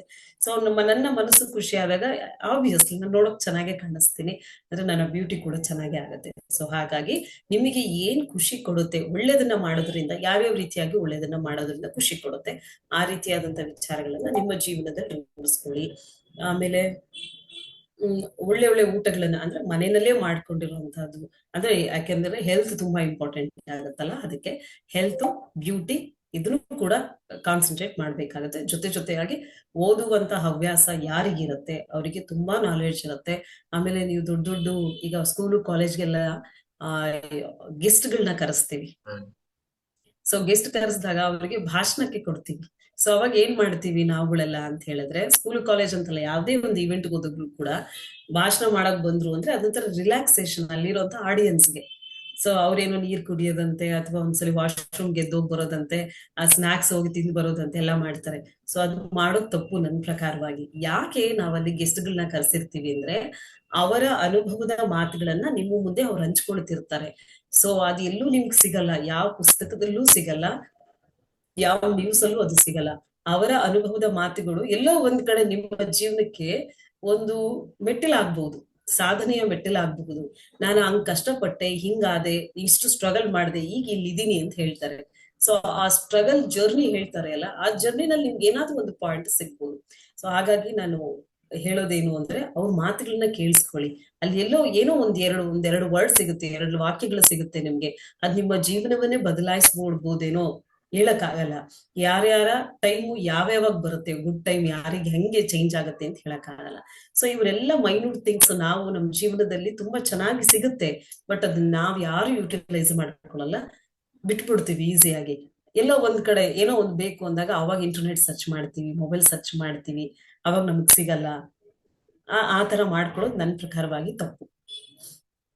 ಇವಾಗ ನೀವು ಆಂಕರಿಂಗ್ ಮಾಡುವಾಗ ಯಾವ ತರ ಮೈಂಡ್ ರೋಲ್ ಪ್ಲೇ ಮಾಡುತ್ತೆ ಮ್ಯಾಮ್?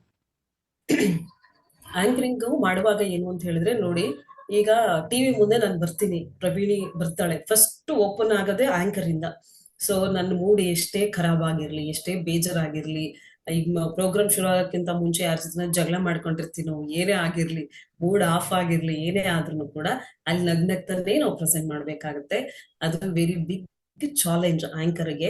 ಅದನ್ನ ಮೈಂಡ್ ಅನ್ನ ಕಂಟ್ರೋಲ್ ಅಲ್ಲಿ ಇಡ್ಕೊಂಡು ಆಮೇಲೆ ಅದನ್ನ ಪ್ರೆಸೆಂಟ್ ಮಾಡ್ಬೇಕು. ಎಲ್ಲೂ ಕೂಡ ಮಿಸ್ಟೇಕ್ ಮಾಡ್ದೇನೆ ನಮ್ಮ ತನವನ್ನ ನಾವು ಉಳಿಸ್ಕೊಳ್ಳೋದು ಅಂತ ಹೇಳ್ತೀವಲ್ಲ, ಆ ತರ ಮುಂದೆ ಸಾಗ್ಬೇಕು ಅಂದ್ರೆ ಅದು ವೆರಿ ಚಾಲೆಂಜ್. ನನ್ನ ಪ್ರಕಾರವಾಗಿ ವೆರಿ ಚಾಲೆಂಜ್ ಜಾಬ್ ಅದು. ಅಷ್ಟು ಈಸಿಯಾಗಿ ಆಂಕರ್ ಅನ್ನೋಂಥದ್ದಲ್ಲ.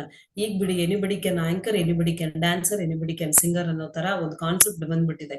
ಬಟ್ ನನ್ನ ಪ್ರಕಾರವಾಗಿ ಈಗಲೂ ಕೂಡ ಕನ್ನಡದಲ್ಲಿ Aparna is the best anchor, number 1 anchor Aparna madam ಅಂತ ಹೇಳ್ತೀವಿ. ಯಾಕೆ? ಅವರ ಭಾಷೆ, ಅವರ ಒಂದು ಪ್ರೆಸೆಂಟೇಶನ್ ಅಷ್ಟೇ ನಮ್ಗೆ ಬೇಕಾಗಿರೋದು. ಸೊ ಆ ರೀತಿಯಾಗಿ ಇದಾರೆ ಅಂತ ಹೇಳಿದ್ರೆ, ಅವರು ಹಾರ್ಡ್ ವರ್ಕ್ ಅಷ್ಟಿತ್ತು, ಅವ್ರ ಹೋಮ್ ವರ್ಕ್ ಅಷ್ಟಿತ್ತು, ಅವ್ರ ಪ್ರೆಸೆಂಟೇಶನ್ ಸ್ಕಿಲ್ ಅಷ್ಟಿತ್ತು, ಅವರ ಭಾಷಾ ಶೈಲಿ ಹಾಗಿತ್ತು. ಹಾಗಾಗಿ ಸೊ ನಮ್ಮಲ್ಲಿರುವಂತಹ ಒಂದು ನಾಲೆಡ್ಜ್ ನ ನಾವು ಎಷ್ಟು ಸಾಧ್ಯನೋ ಅಷ್ಟು ನಾವು ಗೈನ್ ಮಾಡ್ಕೊಳ್ಳೋದ್ರಿಂದ, ಎಲ್ಲ ಒಂದು ಕಡೆ 4 ಜನ ನಮ್ಮನ್ನು ಗುರುತಿಸ್ತಾರೆ ಅಂದ್ರೆ ಅದೇ ಒಂದು ಸಾಧನೆ. ಸೊ ಹಂಗಾಗಿ ಯಾವಾಗ್ಲೂ ನಾವು ನಮ್ಮ ಮೈಂಡ್ ಅನ್ನ ಕಂಟ್ರೋಲ್ ಮಾಡ್ಕೋಬೇಕು ಅಂತ ಹೇಳಿದ್ರೆ, ಎಲ್ಲಾದನ್ನು ಬಿಟ್ಟು, ಈಗ ಪ್ರೋಗ್ರಾಮ್ ಶುರು ಆಯ್ತು, ಓಕೆ ಟೇಕ್ ಹೋಗೋಣ ಪ್ರವೀಣಿ, ಓಕೆ ಟೇಕ್ ಯು ಅಂದ ತಕ್ಷಣ, ನಾವು ಕ್ಯಾಮ್ರಾ ಆನ್ ಆಯ್ತು ಅಂದ ತಕ್ಷಣ ಹಿಂದೆ ಏನ್ ನಡೆದಿದೆ ಅಂತ ಗೊತ್ತಾಗಲ್ಲ. ನಾವೀಗ ನಮ್ಮನ್ನ ಜನ ನೋಡ್ತಾ ಇದಾರೆ, ನಾನು ಈಗ ಪ್ರೆಸೆಂಟ್ ಮಾಡ್ಬೇಕು ಅಷ್ಟೇ, ನಮ್ ತಲೆನಲ್ಲಿ ಇರ್ಬೇಕು, ಅದನ್ನ ಪ್ರೆಸೆಂಟ್ ಮಾಡ್ಬೇಕು ಅಷ್ಟೇ. ಆ ಪ್ರೆಸೆಂಟ್ ಮಾಡ್ಬೇಕು ಅಂದ್ರೆ ನಾನು ಸುಮ್ನೆ ಕುತ್ಕೊಂಡು ಪ್ರೆಸೆಂಟ್ ಮಾಡಕ್ ಬರಲ್ಲ. ಅಲ್ಲಿ ಹಿಂದೆ ಹಾರ್ಡ್ ವರ್ಕ್ ಇರುತ್ತೆ, ಹಿಂದೆ ಹೋಮ್ ವರ್ಕ್ ಇರುತ್ತೆ. ಅದ್ ಮಾಡಿದ್ರೆ ಮಾತ್ರ. ಇಲ್ಲ, ಪ್ರಿಪೇರೇ ಆಗಿಲ್ಲ ಅಂತ ಹೇಳಿದ್ರೆ ಆಸ್ ಯೂಶುವಲ್ ಅಲ್ಲಿ ನಾನು ಫೇಲ್ಯೂರೇನೆ. ಪ್ರೆಸೆಂಟ್ ಮೂಮೆಂಟ್ ದಲ್ಲಿ ಇರಬೇಕು. You should enjoy the present moment also. Yes yes yes. ನೀವ್ ಎಂಜಾಯ್ ಮಾಡ್ತಿರೋ ಬಿಡ್ತಿರೋ, ಬಟ್ ಎಂಜಾಯ್ ಮಾಡ್ಲೆ ಅಂದ್ರೆ ನಮ್ ಮೂಡ್ ಎಲ್ಲೋ ಇರುತ್ತೆ, ಯಾರ ಜೊತೆನೋ ಬೇಜಾರು ಮಾಡ್ಕೊಂಡಿರ್ತೀವಿ, ಯಾರ ಜೊತೆನೋ ಜಗಳ ಮಾಡ್ಕೊಂಡಿರ್ತೀವಿ, ಅಲ್ಲಿ ಏನೋ ಆಗಿರುತ್ತೆ. ಬಟ್ ಕ್ಯಾಮ್ರಾ ಆನ್ ಆದ ತಕ್ಷಣನೇ ನಮ್ಗ ಅದೆಲ್ಲಾನು ಹೊರಟೋಗ್ಬಿಡುತ್ತೆ. ನಮ್ಮನ್ನ ಜನ ನೋಡ್ತಾ ಇದ್ದಾರೆ, ನಮ್ಮ ಮಾತನ್ನ ಕೇಳ್ತಾ ಇದ್ದಾರೆ. ನಮ್ದು ಇದೊಂದು ಕರ್ತವ್ಯ, ಓಕೆ, ನಮ್ದು ಇದು ಜವಾಬ್ದಾರಿ, ನಾವು ಮಾಡ್ಲೇಬೇಕು ಅಂತ ಮಾಡ್ತೀವಿ ಅಷ್ಟೇನೆ. ಸೊ ಮಾಡ್ಲೇಬೇಕಾದಂತ ಪರಿಸ್ಥಿತಿ ಇರುತ್ತೆ. ಸೊ ಆ ಪರಿಸ್ಥಿತಿಗೆ ಅನುಗುಣವಾಗಿ ಯಾರು ಅದನ್ನ ನಿಭಾಯಿಸ್ಕೊಂಡು ಹೋಗ್ತಾರೆ ಅವರೇ ನಿಜವಾದ ಆಂಕರ್. ಇವಾಗ ಈ ಜನರೇಷನ್ ದ ಟೀನೇಜರ್ಸ್ ಅವ್ರಿಗೆ ಪ್ಯಾಷನ್ ಫಾಲೋ ಮಾಡ್ಬೇಕಂತ ಇದೆ, but pressure, family pressure, society pressure ಜಾಸ್ತಿ ಆಗಿದೆ. ಏನ್ ಮಾಡ್ಬೇಕು? ಈಗ ಫ್ಯಾಮಿಲಿ ಪ್ರೆಷರ್ ಜಾಸ್ತಿ, ಪ್ಯಾಷನ್ ಇದೆ ಕರೆಕ್ಟ್. ಬಟ್ ನಾನು ಹೇಳೋದೇನು ಅಂದ್ರೆ, ನಮ್ಮ ಭಾರತೀಯ ಸಂಸ್ಕೃತಿನಲ್ಲಿ ಫ್ಯಾಮಿಲಿಗೆ ತುಂಬಾ ಇಂಪಾರ್ಟೆನ್ಸ್ ಕೊಡ್ತಾ ಇದೀವಿ. ಅದನ್ನ ಚೇಂಜ್ ಇನ್ನೂ ಆಗಿಲ್ಲ, ಚೇಂಜ್ ಮಾಡಕ್ ಆಗಲ್ಲ. ಹಂಗಂತ ಫ್ಯಾಮಿಲಿಗೆ ವಿರುದ್ಧವಾಗಿ ಹೋಗೋದ್ರ ಬದಲು ಫ್ಯಾಮಿಲಿಗೆ ಫಸ್ಟ್ ಕನ್ವಿನ್ಸ್ ಮಾಡೋದು ಒಳ್ಳೇದು. ಕನ್ವಿನ್ಸ್ ಮಾಡಿ, ಅವ್ರು ಕನ್ವಿನ್ಸ್ ಮಾಡಿದ್ರೆ ವೆಲ್ ಅಂಡ್ ಗುಡ್, ತುಂಬಾ ಚೆನ್ನಾಗಿರುತ್ತೆ, ನಿಮ್ಮ ಕನಸು ನನ್ಸಾಗತ್ತೆ. ಇಲ್ಲ ಆಗ್ಲಿಲ್ವಾ, ನನ್ನ ಪ್ರಕಾರವಾಗಿ ನಿಮ್ಮ ಪ್ಯಾಷನ್ ಬಿಟ್ಟು ನಿಮ್ಮ ಫ್ಯಾಮಿಲಿ ಲೈಫ್ ನ ಖುಷಿ ಖುಷಿಯಾಗಿ ಎಂಜಾಯ್ ಮಾಡ್ಬಿಡಿ ಅಂತ ನಾನು ಹೇಳ್ಬಿಡ್ತೀನಿ. ಯಾಕಂತ ಹೇಳಿದ್ರೆ ಫ್ಯಾಮಿಲಿನ ಅಗೇನ್ಸ್ಟ್ ಆಗಿ ನಮ್ಮ ಸಂಸ್ಕೃತಿಯಲ್ಲಿ, ನಮ್ಮ ಭಾರತೀಯ ಸಂಸ್ಕೃತಿಯಲ್ಲಿ ಫ್ಯಾಮಿಲಿ ಅಗೇನ್ಸ್ಟ್ ಮಾಡ್ಕೊಂಡು ನಿಮ್ಮ ಪ್ಯಾಷನ್ ನ ನೀವು ಪ್ರೂವ್ ಮಾಡ್ಕೊಂಡೋಗ್ ಹೋದ್ರೆ, ಎಲ್ಲೋ ಒಂದ್ ಕಡೆ ಹೆಣ್ಣು ಮಕ್ಕಳು ಎಸ್ಪೆಷಲಿ ಅಷ್ಟು ಈಸಿ ಇಲ್ಲ. ಹೆಣ್ಣು ಮಕ್ಕಳು ನಮ್ಮ ಸಮಾಜದಲ್ಲಿ ನಾವ್ ಹೇಳ್ತೀವಿ, ಈಗ ಗಂಡಸರಿಗೆ ಸರಿ ಸಮಾನವಾಗಿದ್ದೀವಿ, ನಾವ್ ಯಾವ್ದ್ರಲ್ಲಿ ಕಡಿಮೆ ಇದೀವಿ ಏನು ಅಂತ. ಯಾವ್ದ್ರಲ್ಲೂ ಕಡಿಮೆ ಇಲ್ಲ ಅಂದ್ರೂ ಕೂಡ ಎಲ್ಲೋ ಒಂದ್ರಲ್ಲಿ ಕಡಿಮೆ ಆಗ್ಬಿಡ್ತೀವಿ. ಹಾಗಾಗಿ ಫ್ಯಾಮಿಲಿ ಸಪೋರ್ಟ್ ಬೇಕೇ ಬೇಕು. ಫ್ಯಾಮಿಲಿನ ಆದಷ್ಟು ಕನ್ವಿನ್ಸ್ ಮಾಡಕ್ಕೆ ಟ್ರೈ ಮಾಡಿ. ಕನ್ವಿನ್ಸ್ ಆಗ್ಲಿಲ್ವಾ ಅಂದ್ರೆ ಫ್ಯಾಮಿಲಿನೇ ನನಗೆ ಎಲ್ಲ ಅಲ್ವಾ, ಫ್ಯಾಮಿಲಿನೇ ನನ್ಗೆಲ್ಲ ಅನ್ಕೊಂಡು ಖುಷಿ ಖುಷಿಯಾಗಿ ಜೀವನ ಮಾಡ್ಬಿಡಿ ಅಂತ ನಾನು ಹೇಳ್ತೀನಿ. ಇವಾಗ ನೀವು ಬೇರೆ ತರ ಸೆಲೆಬ್ರಿಟೀಸ್ ಇಂಟರ್ವ್ಯೂಸ್ ಮಾಡಿದೀರಾ, ಯಾವ್ದು ನಿಮ್ಮ ಫೇವ್ರೆಟ್ ಮೂಮೆಂಟ್ ಆಗಿದೆ?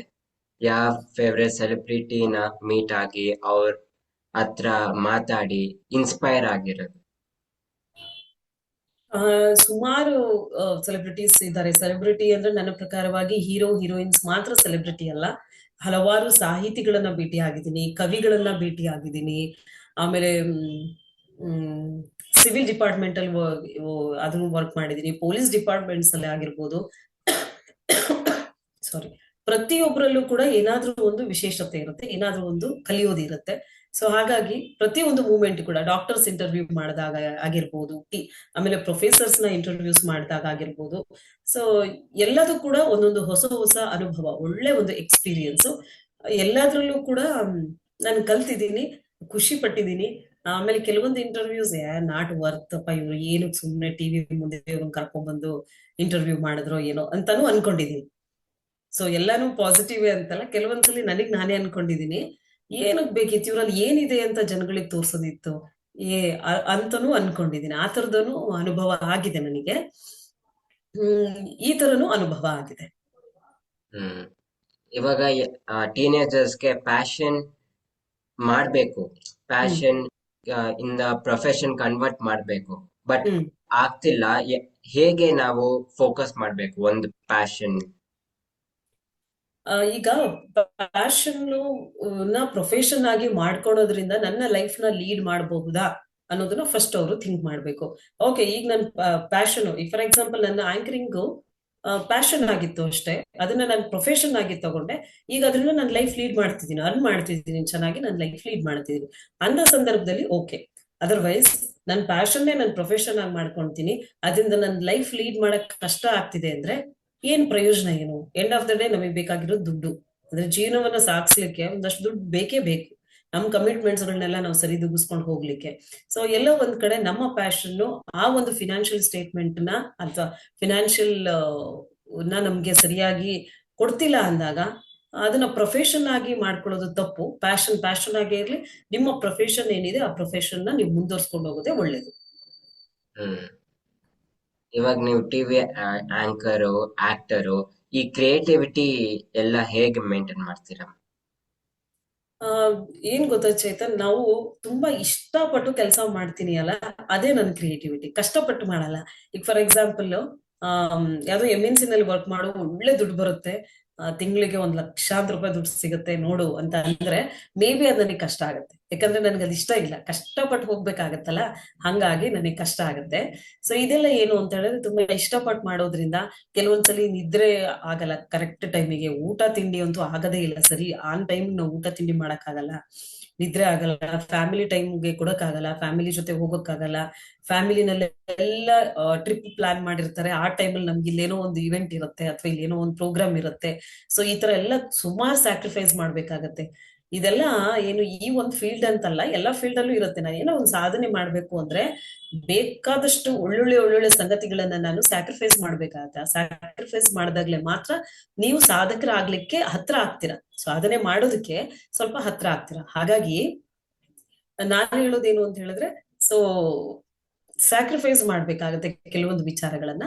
ಆ ಸ್ಯಾಕ್ರಿಫೈಸ್ ಮಾಡಿ ನಿಮ್ಮ ಒಂದು ಸಾಧನೆ ಅಥವಾ ನೀವ್ ಇಷ್ಟಪಟ್ಟು ಏನು, ಫಾರ್ ಎಕ್ಸಾಂಪಲ್ ನಿಮ್ಗೆ ತುಂಬಾ ಇಷ್ಟ ಆಗಿರೋದು ಏನಿದೆ ಆ ಫೀಲ್ಡ್ ಸೆಲೆಕ್ಟ್ ಮಾಡ್ಕೊಂಡ್ರೆ, ಎಷ್ಟು ಶಿಫ್ಟ್ ಆದ್ರೂ ಹಾಕ್ಲಿ, ಡೇ ಅಂಡ್ ನೈಟ್ ಶಿಫ್ಟ್ ಆದ್ರೂ ಹಾಕ್ಲಿ, ಆ ಟೈಮಲ್ಲಿ ಸ್ವಲ್ಪ ಬೇಜಾರಾಗುತ್ತೆ, ನಿದ್ರೆ ಇರಲ್ಲ, ಊಟ ತಿಂಡಿ ಇರಲ್ಲ ಅಂತ. ಇಲ್ಲ ಒಂದ್ ಕಡೆ ನಮ್ಮ ಮನ್ಸು ಇನ್ನೊಂದ್ ಮನ್ಸು ಕಾಂಪ್ರಮೈಸ್ ಮಾಡ್ತಿರತ್ತೆ ನಮ್ಮನ್ನೇ, ಇರ್ಲಿ ಬಿಡು ಇದು ನನ್ಗೆ ಇಷ್ಟ ಆಗಿರೋ ಫೀಲ್ಡ್ ಅಲ್ವಾ ಅಂತ. ಸೊ ಅದೊಂದು ಆ ಖುಷಿಗೆ ನಮ್ಗೆ ಈ ಕಷ್ಟದ ಗೊತ್ತಾಗಲ್ಲ. ಸೊ ಹಂಗಾಗಿ ನನಗೆ ಇದು ತುಂಬಾ ಇಷ್ಟಪಟ್ಟು ಮಾಡ್ತಿರೋದ್ರಿಂದ ಆ ಕಷ್ಟದ ಫೀಲಿಂಗ್ ನನಗೆ ಗೊತ್ತಾಗ್ತಾ ಇಲ್ಲ. ಹ್ಮ್. ಇವಾಗ ನಿಮ್ಮ ಪ್ರೊಫೆಷನಲ್ ಲೈಫ್ ಮತ್ತೆ ನಿಮ್ಮ ಪರ್ಸನಲ್ ಲೈಫ್ ಬ್ಯಾಲೆನ್ಸ್ ಮಾಡಕ್ ಆಗ್ತಿದ್ಯಾ? ಮಾಡ್ತಿದ್ದೀನಿ ಚೇತನ್. ಅದು ಆಕ್ಚುಲಿ ನನ್ಗೆ ವೆರಿ ಬಿಗ್ ಚಾಲೆಂಜ್ ಕೂಡ ಅದು, ಬಟ್ ಮಾಡ್ತಿದ್ದೀನಿ. ಗಾಡ್ ಗ್ರೇಸ್ ಆ ಕರೆಕ್ಟ್ ಆಗಿ ನಾನು ಬ್ಯಾಲೆನ್ಸ್ ಮಾಡ್ಕೊಂಡು ಹೋಗ್ತಾ ಇದ್ದೀನಿ ನನ್ನ ಫ್ಯಾಮಿಲಿ, ನನ್ನ ಪರ್ಸನಲ್ ಲೈಫು. ಯಾಕೆಂದ್ರೆ ಫ್ಯಾಮಿಲಿ ಕಡೆಯಿಂದ ನನಗೆ ಚೆನ್ನಾಗಿ ಸಪೋರ್ಟ್ ಇರೋದ್ರಿಂದ ಪ್ರೊಫೆಷನಲ್ ಲೈಫ್ಗೆ ಯಾವುದೇ ರೀತಿಯಾಗಿ ಪ್ರಾಬ್ಲಮ್ ಆಗ್ತಾ ಇಲ್ಲ. ಹಾಗಾಗಿ ಫ್ಯಾಮಿಲಿ ಮತ್ತೆ ಪ್ರೊಫೆಷನಲ್ ಲೈಫ್ ಎರಡು ಕೂಡ ಚೆನ್ನಾಗಿ ಹೋಗ್ತಾ ಇದೆ. ಟಚ್ ವುಡ್ ಹಾಗೆ ಹೋಗ್ಲಿ. Yes yes, all the very best ma'am. So thank you so much. ನಿಮ್ಮ ಡ್ರೀಮ್ ಶೋ ಯಾವ್ದನ ಮಾಡ್ಬೇಕಾಗಿದ್ರೆ ಹ್ಮ್ ಅದ್ರಲ್ಲಿ ಯಾವ ತರ ಗೆಸ್ಟ್ ಹ್ಮ್ ಬರ್ಬೋದು? ನನ್ಗೆ ತುಂಬಾ ಆಸೆ ಇರೋದು, ರವಿಚಂದ್ರನ್ ಸರ್ನ ನಾನು ಇಂಟರ್ವ್ಯೂ ಮಾಡಿಲ್ಲ. ಸೊ ನಾನು ರವಿಚಂದ್ರನ್ ಸರ್ನ ಇಂಟರ್ವ್ಯೂ ಮಾಡ್ಬೇಕು ಅನ್ನೋದೇ ನನ್ನ ಆಸೆ. ಯಾಕೆ ಅಂತ ಹೇಳಿದ್ರೆ ವೆರಿ ಕ್ರಿಯೇಟಿವ್. ನನಗೆ I am big fan of Ravichandran sir. So ಅವ್ರ ಇಂಟರ್ವ್ಯೂ ಮಾಡುವಂತ ಭಾಗ್ಯ ನನಗೆ ಇನ್ನೂ ಸಿಕ್ಕಿಲ್ಲ. ನೋಡಿದೀನಿ ಅಂದ್ರೆ ಪ್ರೆಸ್ ಮೀಟ್ ಗಳಲ್ಲಿ ಅಲ್ಲಿ ಇಲ್ಲಿ ಭೇಟಿ ಆಗಿದ್ದೀವಿ ಅಷ್ಟೇ. ಬಟ್ ಒನ್ ಟು ಒನ್ ಕೂತು ಆ ಕಾನ್ವರ್ಸೇಷನ್ ಮಾಡಿ ಅವರಲ್ಲಿರುವಂತಹ ನನ್ಗೆ ಏನ್ ಅನ್ಸುತ್ತೆ, ನನ್ನಲ್ಲಿರುವಂತ ಕೆಲವೊಂದು ಪ್ರಶ್ನೆಗಳಿಗೆ ಅವ್ರ ಪ್ರಶ್ನೆ ಕೇಳೋದು, ಅವ್ರ ಆನ್ಸರ್ ಮಾಡೋದು. ಆಮೇಲೆ ಅವರು ವೆರಿ ಏನಂದ್ರೆ ನೇರ ಮನುಷ್ಯ, ಮನ್ಸಲ್ಲಿ ಏನಿರುತ್ತೆ ಏನ್ ಅನ್ಸುತ್ತೆ ಅದನ್ನ ಪಟ್ ಅಂತ ಹೇಳ್ಬಿಡ್ತಾರೆ. ಸೊ ಹಂಗಾಗಿ ಹಂಸಲೇಖ ಸರ್ ಜೊತೆ ಒಡನಾಟ ಇದೆ ನನಗೆ. ಹಂಸಲೇಖ ಮತ್ತೆ ರವಿಚಂದ್ರನ್ ಅಂದ್ರೆ ಅದೊಂಥರ ಸೂಪರ್ ಕಾಂಬೋ ಅಲ್ವಾ. ಸೊ ರವಿಚಂದ್ರನ್ ಸರ್ನ ನಾನು ಇನ್ನು ಇಂಟರ್ವ್ಯೂ ಮಾಡಿಲ್ಲ. ಅವ್ರ ಜೊತೆ ಅಂದ್ರೆ ಕೆಲವೊಂದು ಕ್ಷಣಗಳನ್ನ ಕಳಿಬೇಕು ಅಂತ ಒಂದು ತುಂಬಾ ಆಸೆ ಇದೆ. ಸೊ ಅದೆಲ್ಲಾದ್ರೂ ಆದ್ರೆ ನನ್ಗೆ ಒಳ್ಳೇದು. ನನ್ಗೆ ಅದೊಂದು ಆಸೆ ಇದೆ, ರವಿಚಂದ್ರನ್ ಅವ್ರನ್ನ ಇಂಟರ್ವ್ಯೂ ಮಾಡಬೇಕು ಅಂತ. All the very best ma'am, ಆಗುತ್ತೆ. Thank so you. ನೀವು ಎಷ್ಟು ಇಂಟರ್ವ್ಯೂಸ್ ಮಾಡಿದ್ದೀರಾ ಮ್ಯಾಮ್ ಟೋಟಲ್? ನಾನು ಆಕ್ಚುಲಿ ಲೆಕ್ಕ ಇಟ್ಟಿಲ್ಲ ಚೇತನ್, ಸುಮಾರು ಮಾಡಿದ್ದೀನಿ. ಆಲ್ಮೋಸ್ಟ್ ನಾನು ಈ ಫೀಲ್ಡಿಗೆ ಬಂದು 9 ವರ್ಷ ಆಯ್ತು. 9 ಇಯರ್ಸ್ ಇಂದ ನಾನು ಆಂಕರಿಂಗ್ ಫೀಲ್ಡ್ ಅಲ್ಲಿ ಇದ್ದೀನಿ. ಸುಮಾರು ಇಂಟರ್ವ್ಯೂಸ್ ಮಾಡಿದ್ದೀನಿ, ಸಾವಿರಾರು ಅಂತಾನೆ ಹೇಳ್ಬೋದು. ಸೂಪರ್. ಯಾವ್ದು ಒಂದು ನಿಮ್ಗೆ ಇಷ್ಟವಾಗಿರೋದು ಮತ್ತು ಅವರಿಂದ ನಾನು ಏನು ಕಲ್ತ್ಕೊಂಡಿದ್ದೀನಿ, ಇಂಪ್ಲಿಮೆಂಟ್ ಮಾಡಿದ್ದೀನಿ ಲೈಫ್ ಅಲ್ಲಿ, ಚೇಂಜ್ ಆಗಿದೆ ನನ್ನ ಲೈಫ್ ಅಲ್ಲಿ? ಹ್ಮ್ ಒಂದೊಂದು ಇಂಟರ್ವ್ಯೂ ಮಾಡಿದಾಗ್ಲೂ ಕೂಡ ಏನಾದ್ರೂ ಒಂದು ಕಲಿತೀವಿ ನಾವು. ಎಲ್ರು ಕಲಿತಾರೋ ಇಲ್ಲೋ, ನಾನೊಂದು ಕಲ್ತಿದ್ದೀನಿ. ಫಾರ್ ಎಕ್ಸಾಂಪಲ್, ಡಾಕ್ಟರ್ ಇಂಟರ್ವ್ಯೂಗೆ ಹೋಗ್ತೀವಿ ಅಂತ ತಿಳ್ಕೊಳ್ಳಿ. ನಾವೇನೋ ಅನ್ಕೊಂಡಿರ್ತೀವಿ, ಅದು ಡಾಕ್ಟರ್ ಹೇಳೋದೇ ಬೇರೆ ತರ ಇರುತ್ತೆ. ಸೊ ಅವಾಗ ನಾವು ಅನ್ಕೊಂತೀವೋ ಇದು ಈ ತಪ್ಪು ಇದು ಸರಿ ಅಂತ. ಸೊ ಅಲ್ಲೇ ಆ ಮೈನ್ಯೂಟ್ ಥಿಂಗ್ಸ್ ಏನಿರುತ್ತೆ ಅದನ್ನ ನಾವು ಚೇಂಜ್ ಮಾಡ್ಕೊಳ್ತೀವಿ.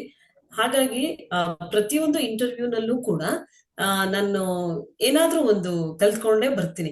ಇದನ್ನ ಕಲ್ತೆ ಇವತ್ತು ಅಂದ್ರೆ ನನ್ಗೆ ಗೊತ್ತಾಗತ್ತೆ ಅದು ಇದು ಕಲ್ತೆ ಸರಿ ಇದು ತಪ್ಪು ಇದು ಸರಿ, ನಾನು ಇದುವರೆಗೂ ಹಿಂಗ್ ಅನ್ಕೊಂಡಿದ್ದೆ ಇದು ಹಿಂಗಲ್ಲ ಇದು ಹಂಗೆ ಅನ್ನೋದು ಒಂದು ಫೀಲ್ ಆಗಿದೆ ನನ್ಗೆ. ಆ ಅನುಭವನೂ ಪಡ್ಕೊಂಡಿದ್ದೀನಿ. Super ma'am. ಇವಾಗ ನಿಮ್ಮ ಲೈಫ್ ಹೇಗಿದೆ? ಹೇಗ ಅನ್ಸ್ತಿದೆ? ಸೂಪರ್, ಚೆನ್ನಾಗಿ ನಡೀತಾ ಇದೆ. It's going good. ಆ ಅಂದ್ರೆ ಈಗ ಟಿವಿ ಚಾನೆಲ್ಸ್ ಅಲ್ಲಿ ವರ್ಕ್ ಮಾಡ್ತಿದ್ದೀನಿ.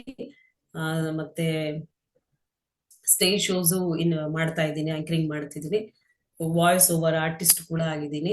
ಆಮೇಲೆ ಚಿಕ್ಕ ಪುಟ್ಟ ರೋಲ್ಸ್ ಸಿಕ್ಕಿದಾಗ ನನಗೆ ಇಷ್ಟ ಆದ್ರೆ ಸೀರಿಯಲ್ಸ್ ಅಲ್ಲಿ ಮತ್ತೆ ಮೂವೀಸ್ ಅಲ್ಲಿ ಅದನ್ನ ಮಾಡಿದ್ದೀನಿ, ಆಕ್ಟ್ ಮಾಡ್ತಿದ್ದೀನಿ. ಸದ್ಯಕ್ಕೆ ಇಷ್ಟು ಮಾಡ್ತಿದ್ದೀನಿ, ಚೆನ್ನಾಗಿ ನಡೀತಿದೆ. ಇನ್ನು ಚೆನ್ನಾಗಿ ನಡಿಬೇಕು. ಕೆಲವೊಂದು ಆಸೆಗಳಿದೆ, ಕೆಲವೊಂದು ಕನಸುಗಳಿದೆ. ಆ ಕನಸುಗಳಿಗೆ ಹ್ಮ್ ನೋಡೋಣ ಯಾವಾಗ ಅದು ಫಲಿಸುತ್ತೆ ಅಂತ. ಅದಕ್ಕೆ ಕಾಯ್ತಾ ಇದ್ದೀನಿ, ಗುಡ್ ಟೈಮ್ಗೋಸ್ಕರ ಕಾಯ್ತೀನಿ. ಎಲ್ಲರಿಗೂ ಒಂದೊಂದು ಟೈಮ್ ಬರುತ್ತಂತೆ, ಎಲ್ಲರಿಗೂ ಒಂದೊಂದು ಗುಡ್ ಟೈಮ್ ಇರುತ್ತೆ. ಸೊ ನನ್ನ ಟೈಮ್ಗೋಸ್ಕರ, ಆ ಟರ್ನ್ಗೋಸ್ಕರ ನಾನು ಕಾಯ್ತಿದ್ದೀನಿ. Yes. ಇವಾಗ ಒಂದ್ ಅಡ್ವೈಸ್, ಲಾಸ್ಟ್ ಮೆಸೇಜ್ ಟೀನೇಜರ್ಸ್ಗೆ ಕೊಡ್ಬೇಕಾಗಿದ್ರೆ ಯಾವ್ದು? ಟೀನೇಜರ್ಸ್ಗೆ ಒಂದು ಮೆಸೇಜಾ? ಟೀನೇಜರ್ಸ್ಗೆ ಒಂದು ಮೆಸೇಜ್ ಏನು ಅಂತ ಹೇಳಿದ್ರೆ, ಈಗಿನ ಟೀನೇಜರ್ಸ್ ತುಂಬಾ ಬುದ್ಧಿವಂತರಿದ್ದಾರೆ. ಹ್ಮ್ ಆದ್ರೆ ಯಾವ್ದ್ರಲ್ಲಿ ಬುದ್ಧಿವಂತಿಕೆ ಬೇಕು ಅದರಲ್ಲಿ ಇಲ್ಲ, ಎಲ್ಲದರಲ್ಲೂ ಇದೆ. ಈಗ ಫಾರ್ ಎಕ್ಸಾಂಪಲ್, ಈಗಿನ ಟೀನೇಜರ್ಸ್ ನೆಟ್ಟಲ್ಲಿ ಏನೋ ಒಂದು ಹುಡುಕ್ರಿ ಅಥವಾ ನೆಟ್ಟಲ್ಲಿ ಏನೋ ಒಂದು ಮಾಡಿ ಅಂದ್ರೆ ಪಟ್ ಅಂತ ಅದೇನು ಅಂತ ಹೇಳಿ ಟೆಕ್ನಾಲಜಿಲಿ ತುಂಬಾ ಅವ್ರು ಇದೆ. ಬಟ್ ಏನು ಅಂತ ಹೇಳಿದ್ರೆ ಅವ್ರ ಜೀವನವನ್ನ ಅವ್ರು ರೂಪಿಸ್ಕೊಳ್ಳೋದ್ರಲ್ಲಿ ಎಲ್ಲೋ ಒಂದ್ ಕಡೆ ಫೇಲ್ಯೂರ್ ಆಗ್ತಿದ್ದಾರೆ.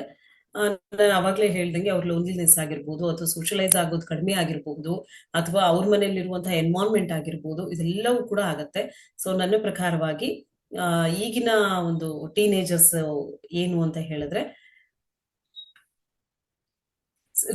ಸಂಬಂಧಗಳಿಗೆ ಬೆಲೆ ಕೊಡಿ. ದೊಡ್ಡವರು ಚಿಕ್ಕವರು ಅದಕ್ಕೆ ಸ್ವಲ್ಪ ಬೆಲೆ ಕೊಡಿ. ಈಗ ಲೆಕ್ಚರರ್ಸ್, ನಾನು ಲೆಕ್ಚರರ್ ಆಗಿ ವರ್ಕ್ ಮಾಡಿರೋದ್ರಿಂದ ಅನುಭವ ನನಗಿದೆ.